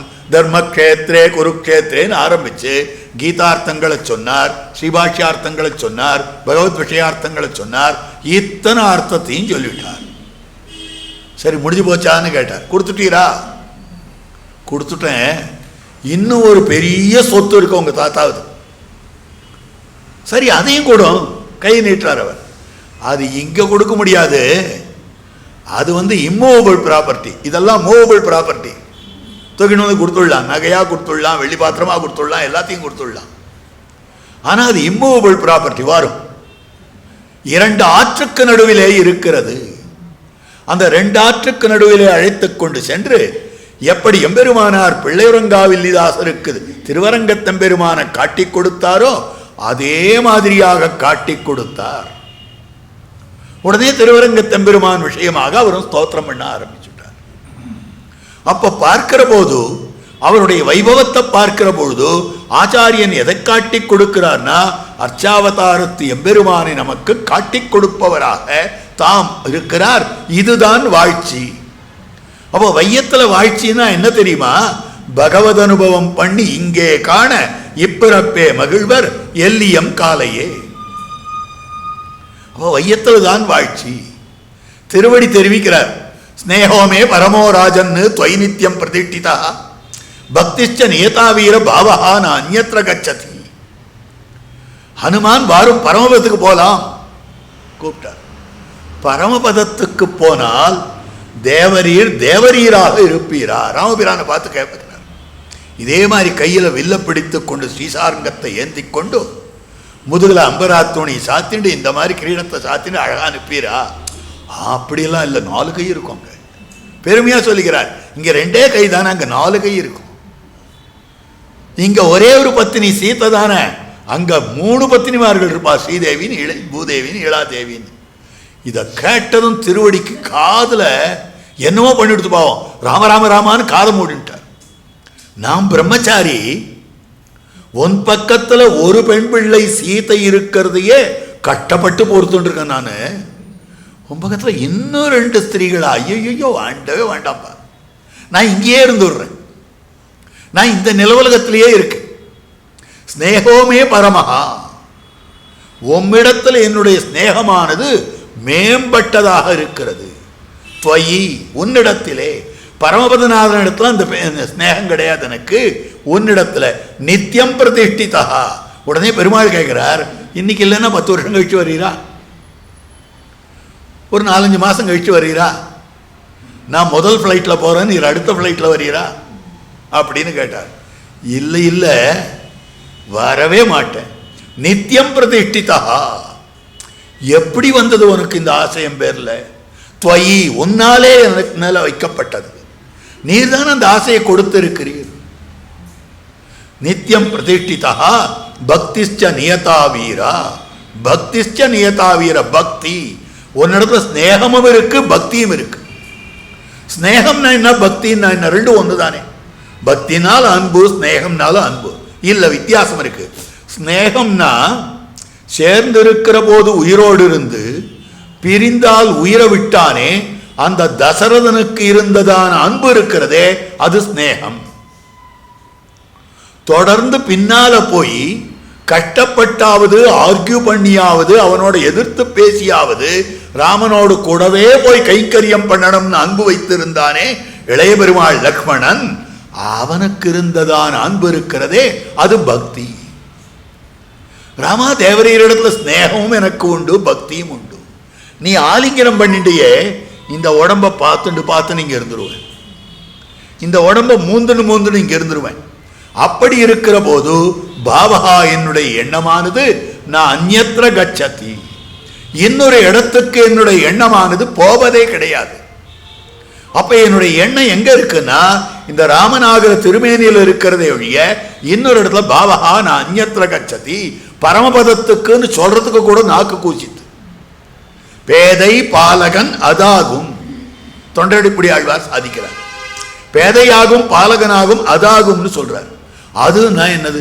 பேதைன்னா சின்ன குழந்தை, பாலகன்னா பிள்ளை பருவம், அதுன்னா அதுக்கு அடுத்த பருவம் தானே யௌவனம். அந்த யௌவனத்தை வாயால சொல்றதுக்கு கூட இவருக்கு வரல. ஐயா, அதார் சொல்லுவா? ஏன்னு கேட்டா, அதுதான் என்னை ஏகப்பட்ட பாடுபடுத்திட்டு, எவ்வளவு பாடுபடுத்தி கொடுத்தேன்னு.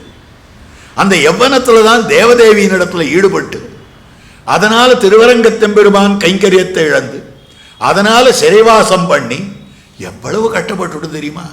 அந்த யௌவனம் தானே என்னை இவ்வளவு பாடுபடுத்திட்டு. பேதை பாலகன் அதாகும்.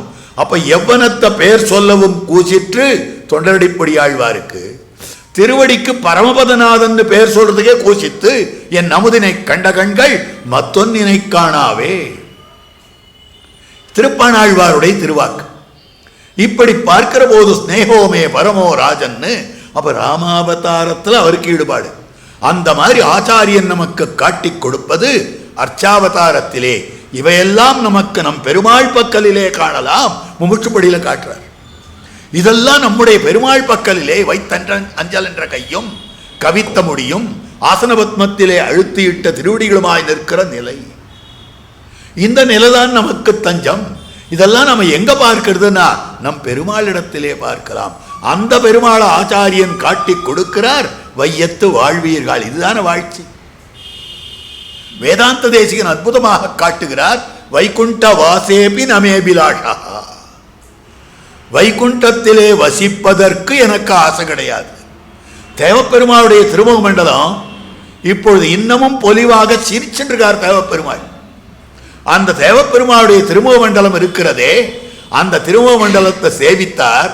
அப்படி சேவித்த உடனேயே தோத்தித்து வைகுண்டத்தில் இருப்பதற்கும் எனக்கு ஆசை கிடையாது. அப்ப அந்த தேவப்பெருமாள் அந்த அர்ச்சாவதார தெம்பெருமான் இருக்கிறானே, அவனிடத்துல ஈடுபாடு என்பது அத்தனை ஒசந்தது. அதை காட்டி கொடுக்கிறார் ஆச்சாரியன். இருக்கும் நாள் உகந்தருளின நிலங்களிலே பிரவணனாய் குணானுபவ கைங்கரியங்களே பொதுபோக்காகையும் வைஷ்ணவாதிகாரிக்கு அவசியாபேட்சிதம். ஒரு வைஷ்ணவன் சொன்னா எப்படி இருக்க வேண்டும்? 10 கண்டிஷன்ஸ் சொல்றார். ஒரு வைஷ்ணவன்னா இந்த 10 குணங்கள். சுத்தசத்துவம் துடையாச்சாரிய சுவாமி இந்த பாசுரத்தில் சொல்லப்பட்டிருக்கிற குணங்கள் எல்லாம் பகவத் அனுபவத்தில் எவனுக்கு ஆசை வந்துடுத்தோ அவனுக்கு சம்பாவிதமானவைன்னு காட்டுறார். இதுல விடுறதெல்லாமும் அவன் ஆட்டோமேட்டிக்கா விட்டுடுவான். இதுல பிடிச்சுக்க வேண்டியதையும் ஆட்டோமேட்டிக்கா பிடிச்சுப்பான். அப்படின்னு தம்முடைய சுவாவதேச வியாக்கியானத்துல தொட்டையாச்சாரிய சுவாமி, சுத்தசத்துவம் தொட்டையாச்சாரிய சுவாமி தாம் காட்டக்கூடிய வார்த்தையாக அமைந்திருக்கு. அப்ப பார்க்கிற பொழுது இந்த இடத்துல இந்த அர்ச்சாவதாரத்திலே இருக்கும்படியான ஈடுபாட்டுக்கு அனுகுணமாக 10 விஷயங்கள் காட்டுறார். ஒரு வைஷ்ணவாதிகாரிக்கு இதெல்லாம் வேண்டும் என்று. அதுல இருக்கும் நாள் எது வரைக்கும் ஈஸ்வரனுடைய இச்சையாலே இந்த உலகத்திலே வந்திருக்கிறானோ, கர்மாதீனமாக இந்த உலகத்திலே இருக்கிறானோ, உகந்தருளின நிலங்களிலே பிரவணனாய் அந்த எம்பெருமான் தான் உகந்தருளி இருக்கக்கூடிய திவ்ய கஷேத்திரங்களிலே அர்ச்சாவதாரத்திலே பிராவண்யத்தோடே குணானுபவ கைங்கரியங்களே பொதுபோக்காக ஆக உகந்தருளினே பிராவண்யம், குணானுபவம் உகந்தருளின நிலங்களிலே, கைங்கரியம் உகந்தருளின நிலங்களிலே 3 விஷயம். இந்த 3 விஷயமும் அழகாக காட்டக்கூடிய விஷயம். பிராவண்யம் உகந்தருளின நிலங்களிலே, ஆசைன்றது அர்ச்சாவதாரத்தில் இருக்கணும். உகந்தருளின நிலங்களிலே பிரவணனாய் குணானுபவம் உகந்தருளின நிலங்களிலே. குணானுபவம்னு சொன்னா எதை வச்சு குணானுபவம் பண்ண வேண்டும்? பொதுபோக்குவதும் அருளிச் செயலிலேயாம் நம்பிள்ளையை போலே அருளிச் செயலை கொண்டு குணானுபவம் பண்ண வேண்டும். அது குணானுபவம். கைங்கரியம் அருளிச் செயலை கொண்டு பண்ண வேண்டும். இது மொத்தம் இந்த ஸ்ரீமடத்தில் சுவாமி நியமனத்தால் நடக்கிறது. நீங்க பார்க்கலாம். நித்தியப்படியாக அருளிச் செயல் சேவா காலம் ஒரு ஆச்சரியம், ஒரு அற்புதமான விஷயம். அதுவும் ஒருத்தர் 2 பேர் இல்ல,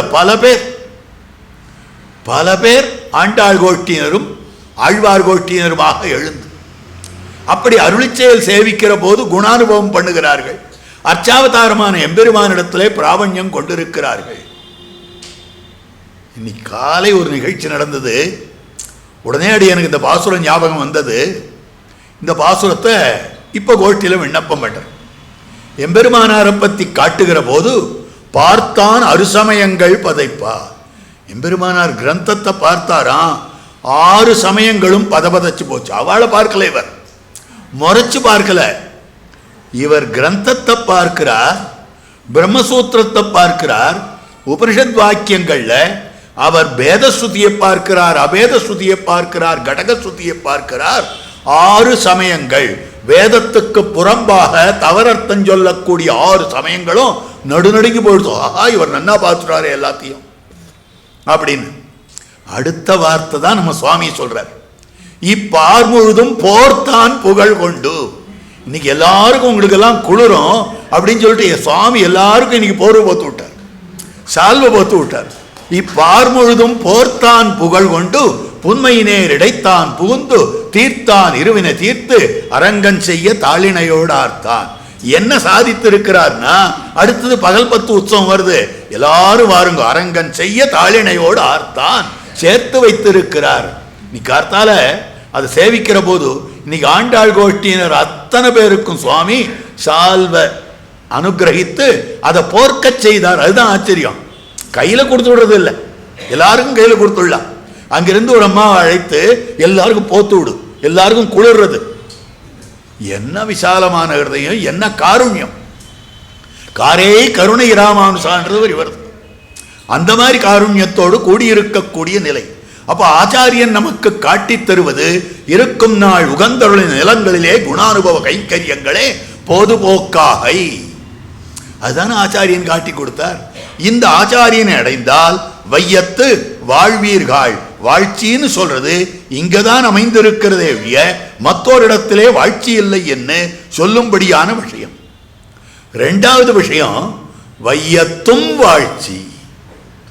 வையத்திலே கூட வாழ்ச்சி. ஆச்சாரியனை அடைந்து விட்டோமே ஆனால் எந்த இடத்துல வாழ்ச்சிக்கு நிலம் இல்லையோ, வாழ்ச்சிக்கு நிலமல்லாததான இந்த உலகத்திலே வாழ்ச்சி. வியாக்கியானத்தில் நாயனாரும் காட்டுறார், பெரியவாச்சான் பிள்ளையும் காட்டுறார், அழகான விஷயமாக காட்டுகிறார். இந்த வையம்ன்றது எப்படி? பொல்லாத வையம் ஏற்கனவே சொல்லியிருக்கிறேன். ஏற்கனவே அடியேன் விண்ணப்பித்து இருக்கக்கூடிய விஷயம். லோகத்துல எல்லாரும் ஞானத்தோட இல்லை, ஞானே நகீனா பசுபி சமானா இதெல்லாம் சொன்ன. அப்ப இப்படிப்பட்ட வையமாக இருக்கக்கூடியது. இதுக்கு தான் 2 ஸ்லோகத்தை எடுத்து உதாகரித்து காண்பிக்கிறார்கள் வியாக்கியாதாக்கள். அழகான ஸ்லோகம். இப்போ தேசப்பிதான்னு சொல்றா, தேச தந்தைன்னு சொல்றா, காந்தியை சொல்றா. அவர் விட்டுட்டு போன வஸ்துக்கள்ல பார்க்கிற போது அவருடைய கண்ணாடியை காண்பிப்பார், அவருடைய கைத்தடியை காண்பிப்பார். இத்தனைக்கு நடுவில் ஒரு பகவத்கீதை புஸ்தகம் இருக்கும். இந்த பகவத்கீதை புஸ்தகம் எப்படி அவர்கிட்ட வந்தது? அவர் ஒரு நாள் புகைவண்டியில ட்ரெயின்ல போய்கொண்டிருக்கிறார். பக்கத்தில் யாரோ ஒரு பெரியவர் பகவத்கீதையை சேவித்துக் கொண்டிருக்கார், படிச்சுட்டு இருக்கார். அது என்ன புஸ்தகம்னு கேட்டு வாங்கி பார்க்கிறார். அப்பதான் முதல்ல பகவத்கீதைன்னா என்னன்னே தெரியுது அவருக்கு. அதுல அவர் கண்ணுக்கு படுறது இந்த 2 ஸ்லோகங்கள். தியாயத்தோ விஷயான் பும்சா சங்கஸ்தேஷு உபஜாயத்தே சங்காத் சஞ்சாயத்தே காமஹா காமாத் குரோதோபிஜாயத்தே குரோதாத் பவதி சம்மோஹா சம்மோஹாத் ஸ்மிருதி விப்ரமஹா ஸ்மிருதிப்ரம்சாத் புத்திநாசா புத்திநாசாத் பிரணஷ்யதி. விஷயங்கள், இந்திரியங்களுக்கு இறை போடும்படியான விஷயங்கள். அந்த விஷயங்களை நினைச்சா அந்த விஷயங்களோடு சேரணும்னு தோன்றுகிறது. தியாயத்தோ விஷயான் பும்சா சங்கஸ்தேஷு உபஜாயத்தே, அதோடு சேரணும்னு தோத்துகிறது. சங்காத்து சஞ்சாயத்தே காமஹா, ஒரு பொருள் நம்ம கூடவே இருந்ததே ஆனால் அது மேல ஆசமிக்கு இருக்கிறது. ஜடபரதருக்கு ஒரு மான் ஒன்று குட்டி அகப்பட்டது. அந்த மான் அவர் பக்கத்திலேயே இருந்தது, அது பேர்ல ஆசை வந்துடுது. சங்காத் சஞ்சாயத்தே காமஹா, அது பேர்ல தீவிரமான ஆசை உண்டாகிறது. காமாத்து குரோதோபிஜாயத்தே, அந்த ஆசையின் காரணமாக அதனுடைய இழப்பு கோபத்தை உண்டு பண்ணுகிறது. அது கிடைக்கலன்னா எனக்கு அந்த பொருள் பேர்ல ஆசை, அதை அவன் வாங்கிட்டு போயிட்டான் அப்படின்னு அவன் பேர்ல கோபம் வருது. கோபம் வந்தா திரும்பி அந்த பொருளை எப்படி வாங்கிறது, இல்ல அவனை எப்படி அழிக்கிறது? மனசு மயங்கிறது. குரோதாத் பவதி சம்மோகா, அந்த மனசு மயக்கம் ஏற்பட்டதே ஆனால் நினைவு தடுமாறி போறது. கிருத்தியாகிருத்திய விவேகம் பண்ண முடியல. இதை செய்யலாம் இதை செய்யக்கூடாது என்று பிரிச்சு பார்க்க முடியல. சம்மோகாத்து ஸ்மிருதி விப்ரமஹா ஸ்மிருதி பிரம்சாத் புத்தி நாசா விநாசகாலே விபரீத புத்தி. புத்தி நாசம் வந்ததே ஆனால் என்ன ஆறுது? பிரணஷ்யதி, பிராணநாசம் உண்டாகிறது. அப்ப இந்த லோகத்துல விஷயங்கள் இப்படிதான் இருக்கு. இந்திரியங்களுக்கு இறை போடத்தக்க விஷயங்களால் தான் நிரம்பி இருக்கிறது. அதனால இந்திரியங்களுக்கு இறை போடத்தக்க விஷயங்கள் நிரம்பி இருக்கக்கூடிய இந்த உலகத்தை பார்த்து ஆழ்வார் கதர்றார். இத்தனை விஷயங்களை எதுக்கு என் கண்ணில் காட்டுற நீ? திருவிழாவுக்கு குழந்தைய அழைச்சிட்டு போனா இந்த தாயார் புடவை தலைப்பால் அப்படியே குழந்தை மூஞ்சி மூடியே அழைச்சிட்டு போவாங்க. ஏன்னா இந்த ரோட் சைடில் இருக்கிற கடைகள் எல்லாம் பார்த்து இந்த ஊதல் வேணும், இந்த விளையாட்டு சாமான் வேணும், இது வேணும், அது கேட்டு அவளுக்கு ஏகப்பட்ட செலவு வச்சிடும். அந்த மாதிரி இந்த பொருள்லாம் என்னத்துக்கு காண்பிக்கிற? சீப்பான விஷயத்தை எதுக்கு எனக்கு காண்பிக்கிற? ஒண்ணுமில்லாத விஷயங்களை, உடம்புக்கு கெடுதல் தரக்கூடிய விஷயத்தை அந்த இடத்துல வச்சிருப்பான். இந்த மாதிரி விஷயங்களை பாவியேனை பலனை காட்டி படுப்பாயோ, தாவி வையங்கொண்ட தடந்தாமரைகட்கே கோவிக்கொள்ளும் காலம் இன்னும் குறுகாதோ, இன்னும் கெடுப்பாயோ. ஞானம் படைத்தவர்கள்லாம் கதற. அப்படி ஆழ்வார் கதரும்படியானதாக அமைந்திருக்கக்கூடிய விஷயம். அப்ப பார்க்கிற போது இந்த விஷயங்களை நாம தியானம் இந்த விஷயங்கள் தான் நிரம்பி இருக்கின்றன. அதனால சொல்லும்படியான விஷயம், இந்த உலகமானது இப்படிப்பட்டதாக அமைந்திருக்கிறது. இதுல ஆச்சாரியானுபவம் பண்ண வாழ பிறந்தவர்களே. இதுல ஆச்சாரியன் சன்னிதானத்துக்கு, பெருமாள் சன்னிதிக்கு எத்தனையோ பேர் போயிடுவார். இது ஒரு ஆச்சரியமான விஷயம். பெருமாள்னா எல்லாரும் ஒப்புக்கொண்டு விடுகிறோம். சுவாமின்னு பெருமாளை சொன்னா சுவாமின்னு ஒத்துக்கிறார், சுவாமின்னு ஆச்சாரியன் சொன்னா ஆசாமின்றார். இப்படிதான் தமிழ்ல சொல்றது. ஏன்னா ஆச்சாரிய விஷயத்துல பிரதிபத்தி வர்றது கஷ்டம். இது ஸ்ரீவச்சன பூரணத்துல ஒரு முத்தாய்ப்பா காட்டியிருக்கிறார். விஷயப்பிரவணனுக்கு அத்தை விட்டு பகவத் விஷயத்துக்கு வருகைக்குள்ள அருமை போலன்று பிரதம பருவத்தை விட்டு சரமபருவத்துக்கு வருகைக்குள்ள அருமை. விஷயாந்தரங்களிலே அங்கு தோஷ தரிசனத்தாலே மீளலாம், இங்கு அது ஒண்ணாது. இன்னொரு நாள் பிரகரண வரிசை இதை விண்ணப்பம் பண்ற. அப்ப பார்க்கிற போது வையத்து வாழ்வீர்கள், வாழப்பிறந்த பாக்கியத்தை பண்ணி இருக்கக்கூடியவர்களே, இந்தளத்திலே தாமரை பூர்த்தாற் போலே. இந்தளம்னா குமிட்டி, அதுல தாமரை பூர்த்தாற் போலே இந்த உலகத்துல ஆச்சாரியானுபவம் பண்ணி வாழ பிறந்தவர்களே அப்படின்னு சொல்லும்படியான விஷயமாக அமைந்திருக்கு. வையத்து வாழ்வீர்கள் அங்கதான் காட்டக்கூடிய அற்புதமான விஷயமாக அமைந்திருக்கிறது.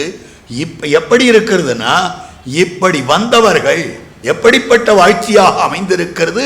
ஆச்சாரிய அனுகிரகத்தாலே வந்த வாழ்ச்சி என்னன்னு பார்க்கலாம்.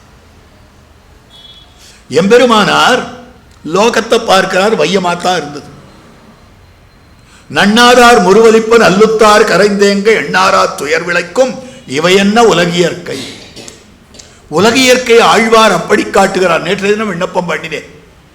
இந்த லோகத்தில் இப்படி இருக்காளே, எல்லாரும் இப்படி இருக்காளே இப்படி இருக்காளேன்னு வருத்தப்படுறார். இப்ப இவா இந்த மாதிரி இருப்பதற்கு என்ன காரணம்?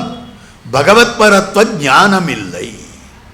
எம்பெருமான் பராத்பரன், எம்பெருமான் பரம்பொருள், எம்பெருமான் சர்வசேஷி, எம்பெருமான் பரேசன். அந்த ஞானம் யாருக்கும் இல்லாத போயிடுது.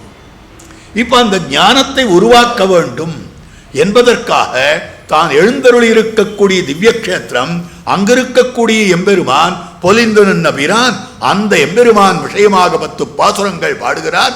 ஒன்னும் தேவும் உலகம் உயிரும் மத்தும் யாதுமில்லாவன் நான்முகன் தன்னோடு தேவருலகோடு ஈர்படைத்தான், குன்னம்போல் மணிமாட நீடு திருக்குறுகூர் அதனுள் நின்ன ஆதிப்பிரான் நிற்கும் அத்தை தெய்வம் நாடுதீரே. வியாக்கியாத்தா இந்த இடத்துல சில விஷயங்கள் விண்ணப்பம் பண்ணணும். வியாக்கியாத்தா என்ன காட்டுறாருன்னா, குன்னம்போல் மணிமாடம், திருக்குறுகூர் ஆழ்வார்த்த நகரில அந்த மாடங்கள்லாம் எப்படி இருக்குன்னா, குன்று போலே மலை போலே பெரிய பெரிய மாடமாக இருக்கிறது அப்படின்னா. வானமாமலை கலியன் சுவாமி, இப்போ முன்னாலே எழுந்தருள் இருந்த சுவாமி 30வது பட்டம் சுவாமி, அந்த சுவாமி இந்த இடத்துக்கு ஒரு அற்புதமான அர்த்தம் சொன்னார். மணிமாட நீடு திருக்குறுகூர் அதனுள் குன்னம் போல் நின்னவாதிப்பிரான். உள்ள இருக்கிற அந்த பொலிந்த நின்ன பிரான் மலை போல இருக்காரே. காயாம்பூ மலர் பிறங்கல் அன்னமாலை, திருவரங்கத்தம்பெருமான் காயாம்பூ மலர் மலையை போலே இருக்கிறான். குலசேகர ஆழ்வார் காட்டினாரா? அதே மாதிரி ஆழ்வாரும் கூட இந்த இடத்துல முதல்லயே காட்டி கொடுக்கிறார். குன்னம் போல் நின்ன, குன்னத்தை போல நின்றிருக்கக்கூடிய நின்ன ஆதிப்பிரான், அந்த எம்பெருமான் மலை போல நிற்கிறா. மற்ற தெய்வங்களை எதுக்கு நாடுகிறீர்கள்? குன்னம் போல் மணிமாட நீடு திருக்குறுகூர் அதனுள் நின்ன ஆதிப்பிரான் நிற்க மத்தை தெய்வம் நாடுதிரே. வேடிக்கையா ஒரு பெரியவர் சொன்னார், ரசமான விஷயம். ஆழ்வார் பார்க்கிறார், நம்ம பொலிந்து நின்ன பிரான சேவிப்பதற்கு எல்லாரையும் அழைத்து கொண்டு வர வேண்டும் அப்படின்றதுக்காக தம்முடைய திருப்புலி ஆழ்வார் அடியை விட்டுட்டு அந்த சந்நிதி வீதி வழியாக அந்த வீதி கோடியில போறார். அங்கதான் பேருந்துகள் திரும்பும், பஸ் எல்லாம் திரும்பும். அந்த இடத்துல தான் ஆழ்வார் திருநகரிக்கு ஸ்டாப்பிங். அந்த பஸ் திருநெல்வேலியிலிருந்து திருச்செந்தூர் வரைக்கும் போகும். அந்த மாதிரி இருக்கக்கூடியது. சரி, இந்த இடத்துல பஸ் நிற்கும். இங்க இருக்கிறவாளையெல்லாம் அழைத்து கொண்டு வந்து பொலிந்து நின்ன பிரான சேவை பண்ணி வைக்க வேண்டும். ஆழ்வார் அந்த இடத்துல ஆசையா காத்துட்டு இருக்கார். அந்த டேர்னிங் வந்தது. அந்த கண்டக்டர் இருக்காரே, ஆழ்வார் திருநகரி, ஆழ்வார் திருநகரி, ஆழ்வார் திருநகரின்னு கத்துறார். யாரும் இறங்கணும்னு சொல்லலை. உடனே டபுள் விசில் அடிச்சுட்டார். 2 தரம் பேம் பேம்னு அடிச்சார். உடனே அந்த பஸ் ஓடி போயிடுது. உடனே அந்த ஜனங்களெல்லாம் ஆழ்வார் இப்படி பரிதாபமா பார்த்துட்டு, நின்ன ஆதிப்பிரான் நிற்கமத்தை தெய்வம் நாடுதிரே, எங்க ஆதிப்பிரான் இங்க நின்றுட்டு இருக்கான், நீங்க அந்த தெய்வத்துக்கு போறீங்களே, மத்தை தெய்வம் நாடுதிரே அப்படின்னு சொல்ற மாதிரி இருக்குன்னு ஒரு ரசிகர் தெரிவித்திருக்கக்கூடிய வார்த்தை. அப்ப பார்க்கிற போது பகவத் பரத்வத்தை பூர்ணமாக அதுல காட்டி கொடுத்திருக்கிறார். ஒண்ணுமே இல்லாத போது அந்த எம்பெருமான் தான் லோகத்தை சிருஷ்டித்தார். ஒண்ணுமே இல்லாத போது அந்த எம்பெருமான் தான் உலகத்தை ரட்சிக்கிறார். ஆகவே அப்படி இருக்கக்கூடிய எம்பெருமான் ஒன்னும் தேவும் உலகும் உயிரும் மற்றும் யாரும் இல்லாவன்னு ஆதிப்பிரான். அதனால தான் உபயப்பிரதான பிரணவமான உரை கோயிலே பரேசத்துவம் பொலியும், எல்லாருக்கும் மேம்பட்டவனாகத்தான் அமைந்திருக்கிறான். இலிங்கத்தை இட்ட புராணத்தீரும் சமணரும் சாக்கியரும் வலிந்து வாது செய்வீர்களும் மற்றும் நும் தெய்வமும் ஆகி நின்றான். பகவத் பரத்வத்தை அப்படி ஸ்தாபித்துக் கொடுக்கிறார் ஆழ்வார். இதை கேட்டார்கள் ஜனங்கள். கேட்டதும் எல்லாரும் திரும்பி வந்துட்டார்.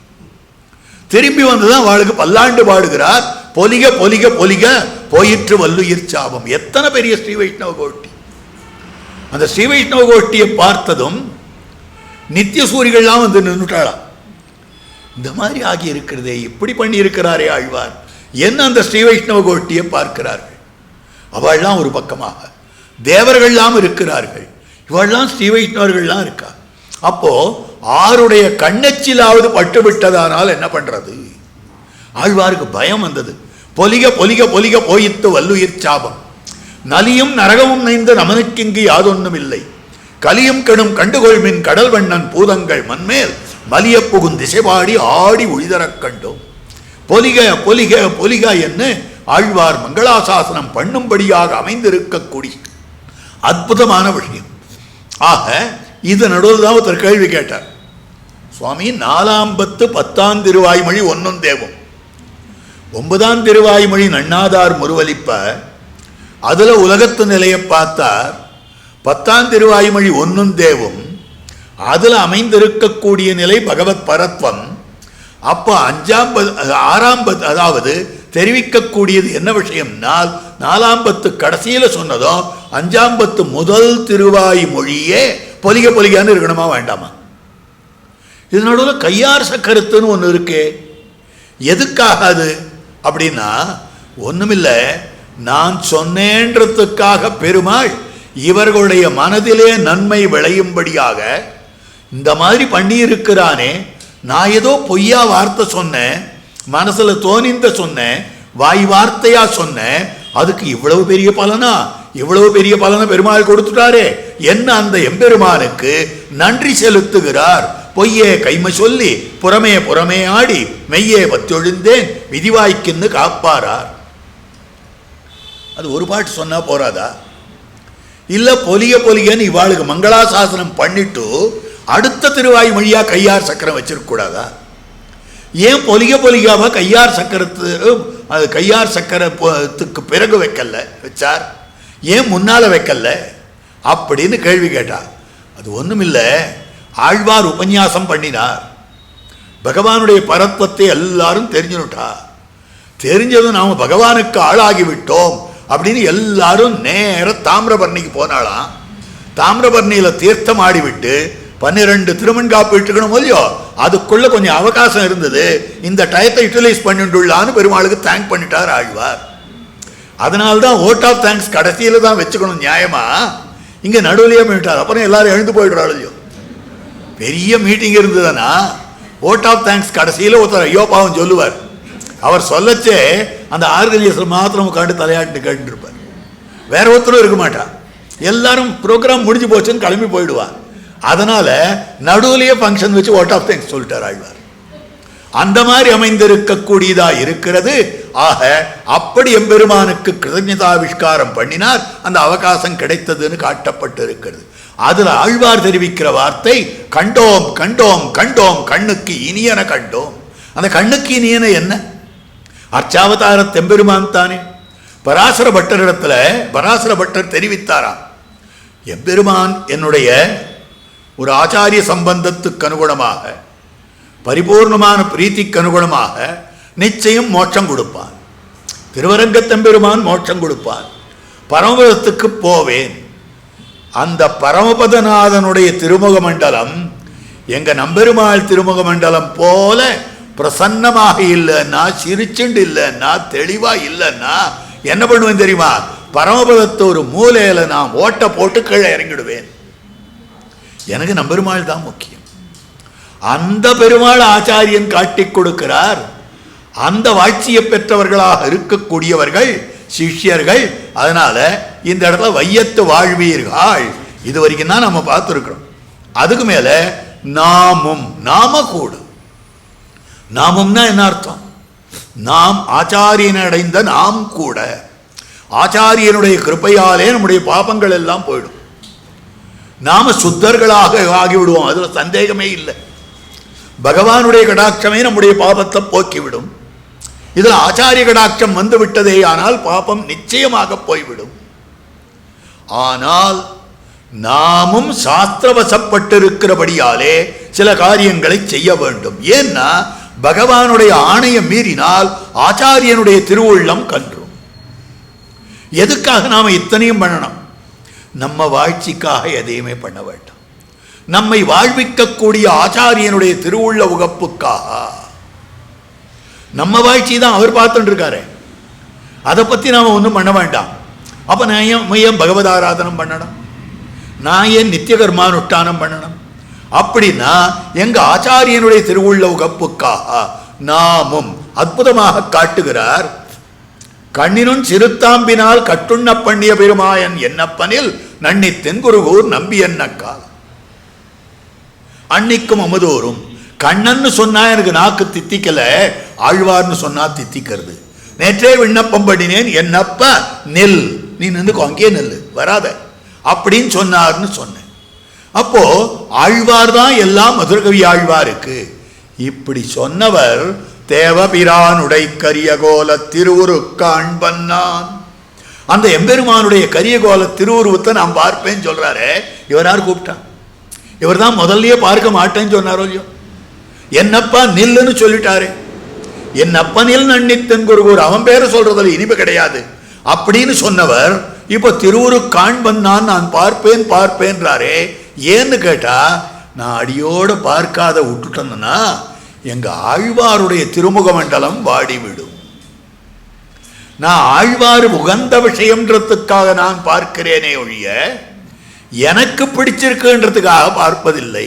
ஒரே ஒரு திட்டாந்தம் சொல்றேன். ராமபிரான் சீதா பிராட்டியோட அவ்வளவு ஆசையா இருந்தார், அவ்வளவு அன்பா இருந்தார். எல்லாரும் கேட்டார், சீதா அழகா இருக்கா, சீதா குணவதியா இருக்கா, சீதை படித்தவளா இருக்கா, சீதை உயர் பண்போட இருக்கிறாள், சீதை உனக்கு அனுகூலமாக நடந்துக்கிறாள், அதனால சீதை பேரில் உனக்கு இவ்வளவு ஆசையோ அப்படின்னா இல்லை, எங்க அப்பா பண்ணி வச்ச கல்யாணம்ன்றதுனால ஆசை. பிரியாத்து சீதா ராமஸ்ய தாரா பித்ருக்கிருத்தாயித்தி. இத்தனை பண்பு இருந்தாலும் கூட எங்க தகப்பனார் நோ சொல்லிட்டு இருந்தாருன்னா விட்டுட்டு இருப்பேன். நம் ஐயர் பண்ணி வைத்த விவாகம் என்றோ. பெருமாள் சமஸ்த கல்யாண குணாத்மகனாயிருக்கிறான், பராத்பரனாயிருக்கிறான், அதனால போய் சேவிச்சீரான்னா இல்லை இல்லை, எங்க ஆழ்வார் உகந்த விஷயம்னு சேவித்தேன், எங்க ஆழ்வாருக்கு பிடிக்கும்ன்றதுனால சேவித்தேன். நான் பெருமாளை சேவிச்சா ஆழ்வார் சந்தோஷப்படுறார், ஆழ்வாரை சந்தோஷப்படுத்துறது தான் எனக்கு வேலை. அப்ப ஆச்சாரியனுடைய திருவுள்ளத்துக்காக நம்ம பெருமாளை வழிபடுகிறோம். இல்லைன்னா ஆச்சாரியன்ட்டே இருக்கலாம். அப்ப நாமும் நம் பாவைக்கு அப்படிப்பட்ட நாமும் நம்முடைய பாவை. அப்ப சிஷ்யர்களுடைய பாவை நோன்புனா விரதம்னா என்ன? ஆச்சாரிய கைங்கரியம் தான் விரதம்னு காட்டப்பட்டிருக்கு. சிஷ்யனாய் இருக்கக்கூடியவனுக்கு எது விரதம்னா ஆச்சாரிய கைங்கரியம் விரதம். வடுக நம்பியை போல இருக்கக்கூடிய நிலையை எனக்கு கொடி எதிராசா மணவாள மாமிகள் பிரார்த்திக்கிறார். வடுக நம்பிகள் ஆச்சாரிய கைங்கரிய நிட்டர். எப்படி ஆச்சாரிய கைங்கரிய நிட்டர்? ஆச்சரியமான விஷயம். திருவரங்கத்தில் பெருமாள் நம்பெருமாள் எழுந்தொழுகிறார். வடுக நம்பிகளுக்கு பால் காய்ச்சும்படியான கைங்கரியம், க்ஷீர கைங்கரியம், இது கேள்வி வருது. எம்பெருமானாருக்கு திருமடப்பள்ளி கைங்கரியம் கிடாம்பியாச்சான். அப்ப கிடாம்பியாச்சான் பாலை காய்ச்ச மாட்டாரா? எல்லா தழுகியும் பண்ற அவருக்கு பால் காய்ச்சறது தானே கஷ்டம். பால் காய்ச்சறது அன்னத்தோட சேர்க்கக்கூடாது, பட்டுடும். பாலுக்குன்னு தனி அடுப்பு வச்சுட்டு இருப்பான் அந்த காலத்தில். பால் காய்ச்சத்துக்குன்னு தனி பாத்திரம், அதை மற்ற பாத்திரங்களோட சேர்க்கவே மாட்டான். அதனால க்ஷீர கைங்கரியம் அவர் பண்ணி கொண்டிருந்தார். ஒரு நாள் பாலை எம்பெருமானாருடைய திருவுள்ளத்துக்கு திருமணத்திற்கு பாங்கா காய்ச்சின்னு இருக்கார். அப்ப வீதியில பெருமாள் எழுந்தொழ போகிறார். அதனால் பெருமாள் புறப்பாடாக போறது. வா வடுகா வான்னு அழைக்கிறார். உங்க பெருமாளை நான் பார்க்க வந்தால் எங்க பெருமாளுக்கு பால் பொங்கி போயிடும். இது உறுதிப்பாடு. ஒரு இடத்துல யாத்திரையாக எம்பெருமானார் எழுந்தொழுகிறார். வடுகா பெருமாளை எழ பண்ணிக்கோ. பெருமாளை எழுந்தொருள பண்ணி கொண்டு வந்தார். ஒரு இடத்துல போனார்கள், தீர்த்தம் ஆடினார்கள். அந்த பெருமாளுடைய கோயிலாள் வேற திறக்கணும். நன்னா பட்டை வச்சு சால்வையை வச்சு நன்னா கட்டி தலைமையிலே பெருமாளை எழுந்தொருள பண்ணினால் அவர் கீழே வைக்கக்கூடாது. விபீஷணாழ்வான் பட்ட பாடு தெரியும். கீழே வச்சா அங்கேயே தங்கிட்டார். அதனால பெருமாளை எழுந்தொருள பண்ணினால் அப்படியே. இவர் ஸ்ரீநிதி சுவாமி சாய்ப்பார். அவருடைய திருப்பாட்டனார் அக்காரக்கனி சம்பத்குமாராச்சாரிய சுவாமி. அவளுக்கு கூர்ஜர பிராந்தத்தில், அதாவது குஜராத்தில் தான் சிஷ்யா இருப்பார். அவர் ட்ரெயினில் தான் போயாகணும். காஞ்சிபுரத்திலிருந்து புறப்பட்டு சென்னைக்கு வந்து அந்த இடத்துல தான் ட்ரெயினில் ஏறி அப்போவெல்லாம் 28 மணி காலம் 30 மணி காலம் பாம்பே போகிறதுக்கு. பாம்பே போய் அந்த இடத்துல பனஸ்வாடியில் இருக்கக்கூடிய சந்நிதியில் தங்கிட்டு அங்கே அனுஷ்டானத்தை முடித்து கொண்டு அங்கிருந்து புறப்பட்டு தான் குஜராத் போகணும். இப்போ இங்கிருந்து கிட்டத்தட்ட 30-35 மணி காலம் பெருமாள் இப்படியே மார்பல் அணைச்சிட்டு போகிறான். பெருமாளை கீழே வைக்க முடியாது, மேலே ஏற்றி வைக்க முடியாது. ராத்திரியெல்லாம் தூங்காது உட்காந்துட்டே இருப்பான். அப்புறம் பொம்பாயில் போய் அந்த சந்நிதியில் ஒரு இடத்துல சுத்தமான இடத்துல எழுந்தருளை பண்ணிவிட்டு அனுஷ்டானத்தை முடிச்சுட்டு அங்கே பிரசாதப்பட்டுட்டு, அது வரைக்கும் நடுவில் எதுவும் பிரசாதமும் பட மாட்டார். முதல்ல இங்கே தம்முடைய திருமாளிகையிலே நமுது செய்து விட்டு செல்லுகிறாரோ அப்படிதான். அப்போ அந்த பெருமாளை கீழே வைக்க முடியாத இவர் தன்னுடைய திருமுடியிலேயே எழுந்தருளை பண்ணிட்டு வர்றார். அதுக்கப்புறம் ஒரு சுத்தமான இடத்துல பெருமாளை கீழே எழுந்தருளை பண்ணி அந்த மூட்டையை அவிழ்த்து பார்த்தால் உடையவருக்கு அதிர்ச்சி. காரணம் என்னன்னா, அவர் திருவாராதனம் பண்ற பெருமாளோட ராமானுஜ பாதுகைகள் இருந்தது. அந்த ராமானுஜ பாதுகைக்குத்தான் வடுக நம்பி திருவாராதனம் பண்ணிட்டு இருப்பார். ராமானுஜ பாதுகை அவர் திருவடிகளில் சாத்திக்கிற பாதுகை வேற இருந்தது. இந்த பாதுகைக்குத்தான் திருவாராதனம் பண்ணுவார். உடனே கோபம் அவருக்கு, என்ன அநியாயம் பண்ணிட்டேன், நான் திருவாராதனம் பண்ற பெருமாளோட சேர்த்து என் பாதுகை சேர்த்து வச்சிருக்கேன், என்ன அநியாயம் அப்படின்றார். உங்க பெருமாளை விட எங்க பெருமாள் என்ன குறைஞ்சி போயிட்டார்? என்ன எங்க பெருமாள் மட்டமா? உங்க பெருமாள் தான் ஒஸ்தியா? என் பெருமாளுக்கு அந்த வைபவம் உண்டு. இதுதான் வடுக நம்பியினுடைய நிலை. அதுதான் நம்பாவை. ஆண்டாள் நாச்சியார் காட்டக்கூடியது ஆச்சாரியாபிமான நிட்டை நம்பாவை. அனந்தாழ்வான் எழுந்தருள் இருந்தார். ஒழிவில் காலமெல்லாம் உடனாய் மன்னி வழிவிலா அடிமை செய்ய வேண்டும் நாம். திருவேங்கடத்து எழில்கொள் சோதி எந்த தந்த தந்தைக்கு திருவேங்கடமுடையானுக்கு கைங்கரியம் பண்ண வேண்டும் ஆழ்வார் ஆசைப்படுறார். உடனே அந்த கோஷ்டியில கேட்கிறார், ஆறாவது ஒருத்தர் உண்டோ திருவேங்கடத்துக்கு போய் கைங்கரியம் பண்றதுக்கு? ஏன் போகலாமே, சௌகரியமாச்சே. இன்னைக்கு இல்லாத சௌகரியமான அது இன்னைக்கு. அன்னைக்கு ஒரு கொசுவுமே இவ்வளோ பெருசு இருக்கும், நண்டு மாதிரி இருக்கும், பெரிய பெரிய கொசு. போகிறதுக்கு எல்லாருக்கும் பயம். ஒரு 60-70 வருஷத்துக்கு முன்னாலும் கூட திருமலைக்கு போய்விட்டு வந்தார்களே ஆனால் அவளுக்கு முறைக்காய்ச்சல் வரும், அந்த மாதிரி இருந்தது. அதில் எல்லாருக்கும் பயம். அடியன் போறேன்னு அறிவார், ஆண் பிள்ளைன்னு பட்டம் கொடுத்தார். அவர் போய் திருவேங்கடமுடியானுக்கு புஷ்ப கைங்கரியம் பெரிதாக ஏறி வெட்டி பூந்தோட்டம் அமைத்து, இப்போ கூட இருக்கக்கூடிய ஸ்ரீவாரி புஷ்கரணி என்ன அனந்தாழ்வான் தோட்டம்னு இருக்கிறது. ஆச்சரியமான அனுபவம். அவர் யமுனைத்துறை என்னும்படியான இடத்துல புஷ்பத்தை கட்டி பெருமாளுக்கு சாத்தின்னு வந்தார். ஒரு நாள் இவர் புஷ்ப சஞ்சயம் பண்ணி கொண்டிருந்தார். அப்போ திருவேங்கடமுடியான் இவரிடத்துல ஏதோ வேலை சொல்லணுன்றதுக்காக கூப்பிட்டு அனுப்புகிறார். திருவேங்கடமுடியான் அழைக்கிறார், வரேன் அப்படின்னு சொல்லிட்டார். வரேன்னு சொல்லிட்டு ஒரு மணி காலம் கழித்து போகிறார். திருவேங்கடமுடியான் வரேன்னு சொன்னால் அடுத்த 3வது நிமிஷம் இருக்க வேண்டாமா? அவங்க அவர் கூப்பிட்டு அனுப்பிச்சாருன்னா ஓட வேண்டாமோ? ஓடலை. ஏன் வைகினாயி, ஏன் டிலே பண்ண கேட்குறார். ஒன்றுமில்லை, எங்கள் ஆச்சாரியன் நியமனானுகுணமாக புஷ்பம் கட்டின்னு இருந்தேன், மொத்த புஷ்பத்தையும் நான் கட்டி இங்கே இதோ கொண்டு வந்திருக்கேன், அதுக்காக அதனால தான் எனக்கு நாழி ஆயிடுத்து, 1 மணி காலம் ஆகாதா அப்படின்னார். இந்த மலையை விட்டு நீ போ, இந்த மலையை விட்டு நீ இறங்கி போ. உடனே என்னவோ உம்ம பேரில் இருக்கிற ஆசையினால் நான் பூ கட்டுறேன்னு நினச்சிட்டு இருக்கீரா? எங்கள் ஆச்சாரியன் சொன்னார்ன்றதுக்காக பூ கட்டின்னு இருக்கேன். உமக்கு இஷ்டம் இருந்தால் எடுத்துக்கோ, இல்லைன்னா வேண்டான்னு கதவு மேலே போட்டு வந்துட்டார். அதுக்கு போட்டு வந்தடோ இல்லாமல் நீ யார் என்னை இறங்குன்னு சொல்கிறதுக்கு, நீரார் என்ன கீழே இறங்குன்னு சொல்கிறதுக்கு? ஏன் இது என்னுடைய மலை இல்லையா? உம்ம மலையே இல்லை, இது வராக க்ஷேத்திர விபூஷிதஸ்யா, வராக பெருமாளுடைய க்ஷேத்திரம். ஒரு சத்திரத்துக்கு 4 நாள் முன்னால் நீர் வந்தீர், 4 நாள் அப்புறம் நான் வந்தேன். 4 நாள் முன்ன வந்தவன் 4 நாள் பின்ன வந்தவனை போன்னு சொல்கிறதுக்கு எங்கே அதிகாரம் இருக்குது? யார் சொன்னா அந்த மாதிரி அப்படின்னா? எங்கள் ஆழ்வார் சொல்லியிருக்கார், பரன் சென்று சேர் திருவேங்கட மாமலை. பரன் சென்று சேர், சென்று சேர்னா எங்கேருந்து வந்தாலும் வந்திருக்கு. விண்ணவர்கோன் விரையார் பொழில் வேங்கடவன், விண்ணவர்கோன் பரமபதத்திலிருந்து நீ இறங்கி வந்த, நான் கீழேந்து மேலே வந்தேன், அவ்வளோதான விஷயம். அப்படி இருக்கிற போது சத்திரத்துக்கு முன்னால வந்தவன் பின்னால வந்தவனை பார்த்து போன்னு சொல்லலாமா?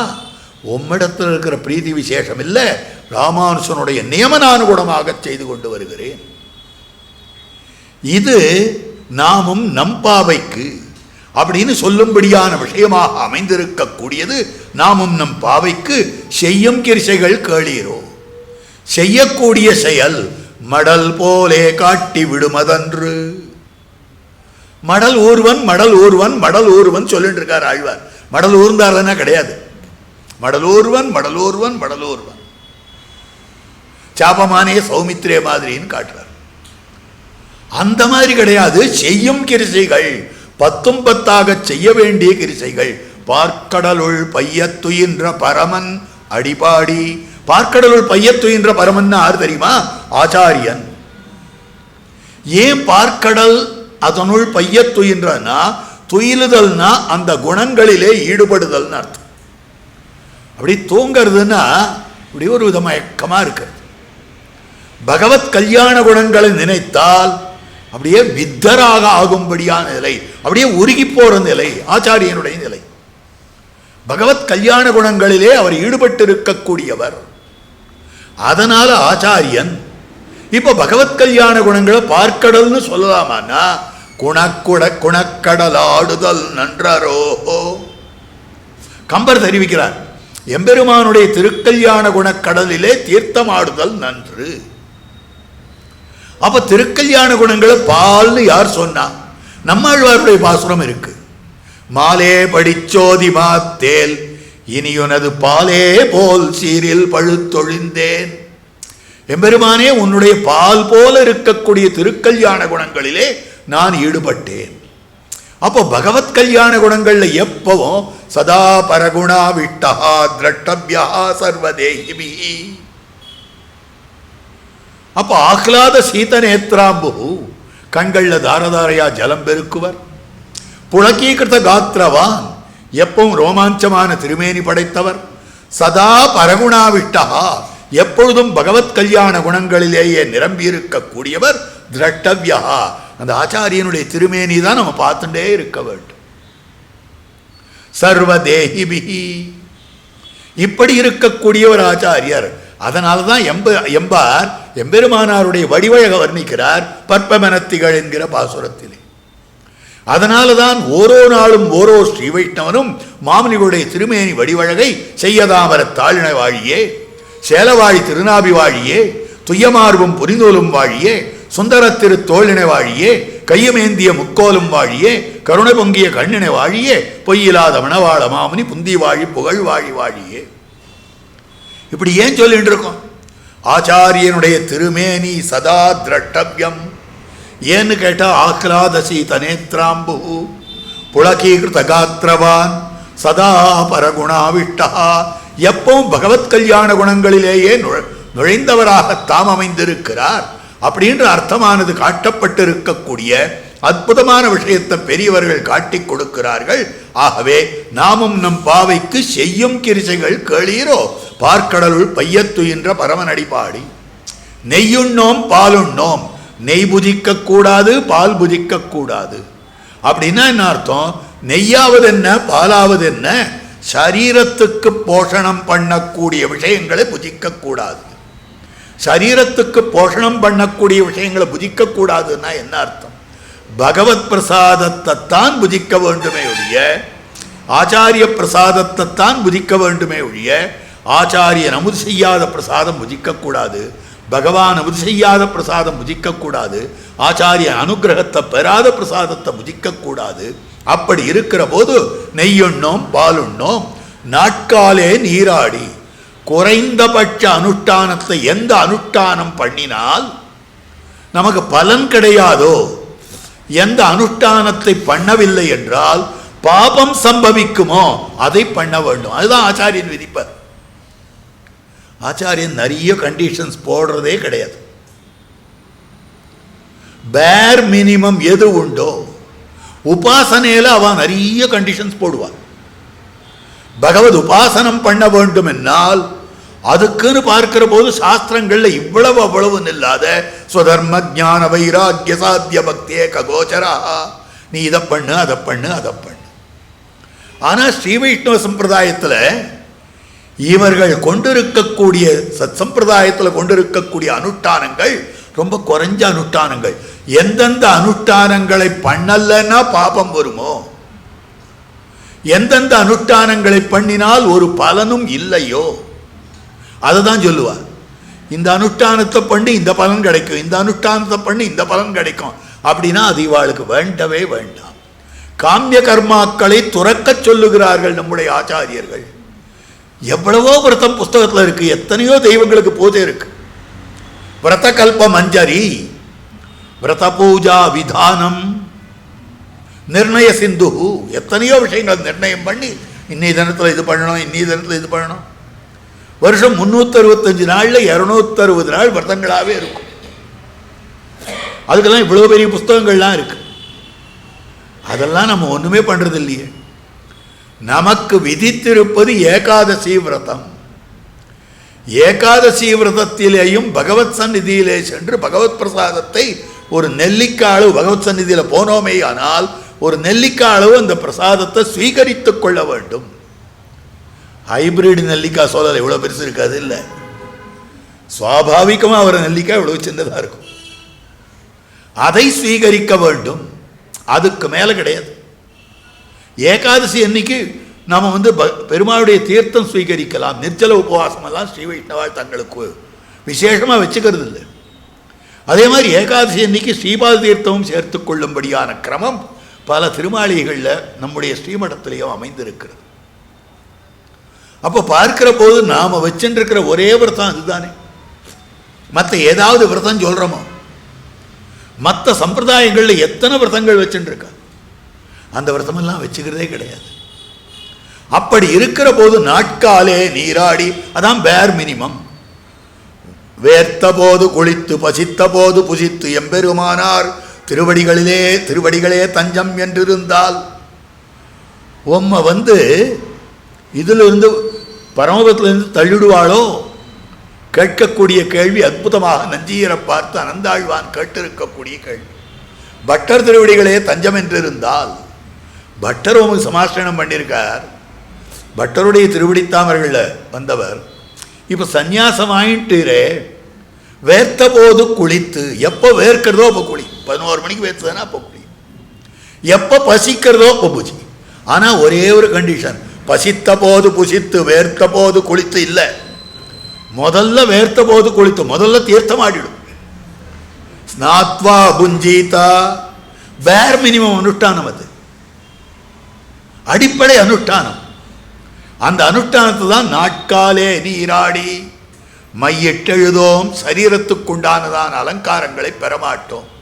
மலரிட்டு நாம் முடியோம், செய்யாதன செய்யோம், தீக்குறளை சென்னோதோம். பிரபன்ன நிஷ்டைக்கு விரோதமாக என்னென்ன இருக்கோ அது எதையும் செய்ய மாட்டோம். எதெல்லாம் உபாய கோட்டியிலே அன்வயிக்குமோ அதெல்லாம் செய்ய மாட்டோம். சரணாகதி நிஷ்டைக்கு விரோதமாக அமைந்திருக்கக்கூடியது. ஆழ்வார் ஒரே ஒரு விஷயத்தை ஒண்டி சொல்லி பூர்த்தி பண்ணி விடுறார். ஆழ்வார் காட்டுறார், அஞ்சரை மடனாரேல தூது விடுறார். என் பிழைத்தாள் திருவடியின் தகவனுக்கென் ஒருவாய் சொல், என் பிழைக்கும் இளங்கிளியே யான் வளர்த்த நீயலையே. கிளியே நீ போய் சொல்லு, நம்மாழ்வார்ன்ற நாயகி என்ன தப்பு பண்ணிட்டான்னு கேளு. பகவானே உன்னுடைய கருணை அவருக்கு கிடைக்காத விதத்திலே அவர் பண்ணின தப்பு என்னதுன்னு கேளு அப்படின்னு சொல்லி அனுப்புகிறார். அந்த இடத்துல வியாக்கியானம் சாதிக்கிறார் பெரியவாச்சான் பிள்ளை. 24,000 படி வியாக்கியானத்தில், தேவரீருடைய கிருபைக்கு தண்ணீர் துரும்பாக ஏதேனும் பிரதட்சிண நமஸ்காராதிகள் பண்ணிற்றோ, உன்னுடைய கிருபை அவள் மீது விழாத விதத்தில் தன்னுடைய முயற்சியாக ஏதாவது பிரதட்சிணம் பண்ணிட்டாளா, ஏதாவது நமஸ்காரம் பண்ணிட்டாளா? ஒன்றும் பண்ணலையே. என் முயற்சியாலே நான் பகவான பிரதட்சிணம் பண்றேன், எனக்கு மோட்சம் வேண்டும், என் முயற்சியாலே பகவான நமஸ்காரம் பண்றேன், மோட்சம் வேண்டும், இதெல்லாம் கிடையவே கிடையாது. எப்போ ஆச்சாரிய ஆசிரியனம் ஆகிவிட்டதோ அடுத்த க்ஷணத்திலிருந்து நாம பண்ற பிரதட்சணமும் நாம பண்ற சேவித்தலும் பெருமான பண்ற நமஸ்காரமும் உபேய கோட்டியிலே பலனாக ஆகிவிடும்.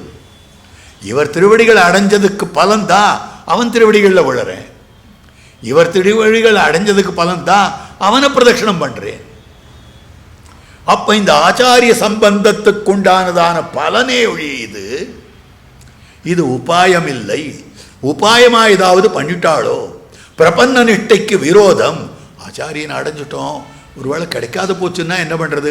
பக்கத்தில் ஏதோ கிருஷ்ணன் கோவில் இருக்கு, அவர் போய் ஒரு 12 சுத்திட்டு வருவோமே. வேண்டாம், எங்க ஆச்சாரியனுக்கு சந்தோஷமா இருக்கும், கண்ணனை சேவிக்கிறேன், அதுக்காக போகலாமே ஒழிய எனக்கு மோட்சம் வரணுன்றதுக்காக கண்ணனை சேவிக்க வேண்டியதே இல்லை. அந்த மாதிரி அமைந்திருக்கக்கூடியது. ஆகவே பிரபன்ன நிஷ்டைக்கு விரோதமான காரியத்தை செய்ய மாட்டோம், தீக்குறளை சென்னோதோ, மற்றவாளுக்கு ஆபத்து விளைவிக்கக்கூடியதான காரியங்களை செய்கிறோதோ. சிஷ்யர்களுக்குள்ள ஒருத்தருக்கொருத்தர் விரோதப்படக்கூடாது, ஒருத்தருக்கொருத்தர் அசூய கொள்ளக்கூடாது. இதெல்லாம் நிறைய சரித்திரங்கள் எம்பெருமானார் சரித்திரத்தில் இருக்கு, மாமனிகள் சரித்திரத்தில் இருக்கு. அப்படி அமைந்திருக்கக்கூடியது. ஐயமும் பிச்சையும் ஆந்தனையும் கைகாட்டி உய்யுமாறு எண்ணி உகந்தேலோர் எம்பாவாய். இந்த ஆச்சாரியன் எப்படி பண்றார் தெரியுமா? ஐயம் காட்டுகிறார், ஆந்தனையும் கை காட்டுகிறார், பிச்சை ஆந்தனையும் காட்டுகிறார். ஐயம்னா சில சிஷ்யர்கள் கேட்காதையே இருப்பார், ஆனா அவளுக்கு இந்த சந்தேகம் வருமே என்ன ஆச்சாரியன் ஊகித்து ஊகித்து அந்த சந்தேகத்துக்கு நிவர்த்தி பண்ணி விடுவார். மணவாள மாமனிகள் வியாக்கியானத்தில் பல இடங்கள் அப்படிதான் இருக்கு. நமக்கு சந்தேகம் வரும் போல தோத்துற இடத்துல அதுக்கு சமாதானம் சாதிச்சிடுவார். அந்த மாதிரி இருக்கக்கூடியது. சில இடங்கள்ல பூர்வபட்சம் பண்ணியிருப்பார்கள். என்னென்னில் இப்படின்னு கேட்டீரேயானால், இப்படின்னு கேட்டீரேயானால். இப்ப ஐயம்னு சொன்னால் அது தகுதி படைத்தவர்களுக்கு கொடுப்பது. பிச்சைன்னு சொன்னால் சந்நியாசிகளுக்கும் பிரம்மச்சாரிகளுக்கும் பிச்சை இடுவது. அதுதான் ஆச்சாரியன் பண்றார். சந்தேகத்தை கேட்கிறவனுக்கு பவதி பிட்சாந்தேகின்னு கேட்கிறவனுக்கு பிச்சை இடுகிறார் போலே, சந்தேகத்தை கேட்கிறவனுக்கு சந்தேகத்துக்கு சமாதானம் சொல்றார், கேட்காதவனுக்கு காலக்ஷேப கூடங்கள்ல தானே இந்த சந்தேகத்தை தெரிந்து கொண்டு அதுக்கு சமாதானம் காட்டுகிறார். அப்படி அமைந்திருக்கக்கூடிய விஷயம் உய்யும் ஆறன்னு. நாம் உய்யக்கூடிய ஆறு விஷயங்கள் எம்பெருமானாருக்கு தேவப்பெருமாள் சாதித்தவையான 6 விஷயங்கள் உய்யுமாறெண்ணி உகந்து, ஆக இதற்கனுகுணமாக உகந்து செய்யும் கிரிசைகள் கேளீரோன்னு இந்த பாசுரத்தில் காட்டியிருக்கக்கூடிய சுவாபதேசார்த்தம். இந்த அர்த்தங்கள்லாம் காஞ்சிபுரம் சுவாமி காட்டியிருக்கிறார். அதற்கனுகுணமாக விண்ணப்பம் பண்ணினேன். இப்பொழுது கோட்டியார் பாசுரார்த்தத்தை விண்ணப்பம் பண்ண வேண்டும்படியாக, அனுசந்தானம் பண்ண வேண்டும்படியாக பிரார்த்திக்கிறேன். வையத்து வாழ்வீர்கள் நாமும் நம்பாவைக்கு செய்யும் கிரிசைகள் கேளீரோ, பார்க்கடலுள் பையத்து இன்ன பரவன் அடிபாடி நெய்யுண்ணோம் பாலுண்ணோம் நாட்காலே நீராடி மையிட்டெழுதோம் மலரிட்டு நாம் முடியோம் செய்யாதன செய்யோம் தீக்குறள சென்னோதோம் ஐயமும் பிச்சையும் ஆந்தனையும் கைகாட்டி உய்யுமாறெண்ணி உகந்தேலோர் எம்பாவாய். நாளைக்கு கிரமமா உபன்யாசம். यतिराज यतिराज यतिराज जय हो, यतिराज यतिराज रामानुज जय हो, रामानुज जय हो. यतिराज यतिराज यतिराज जय हो.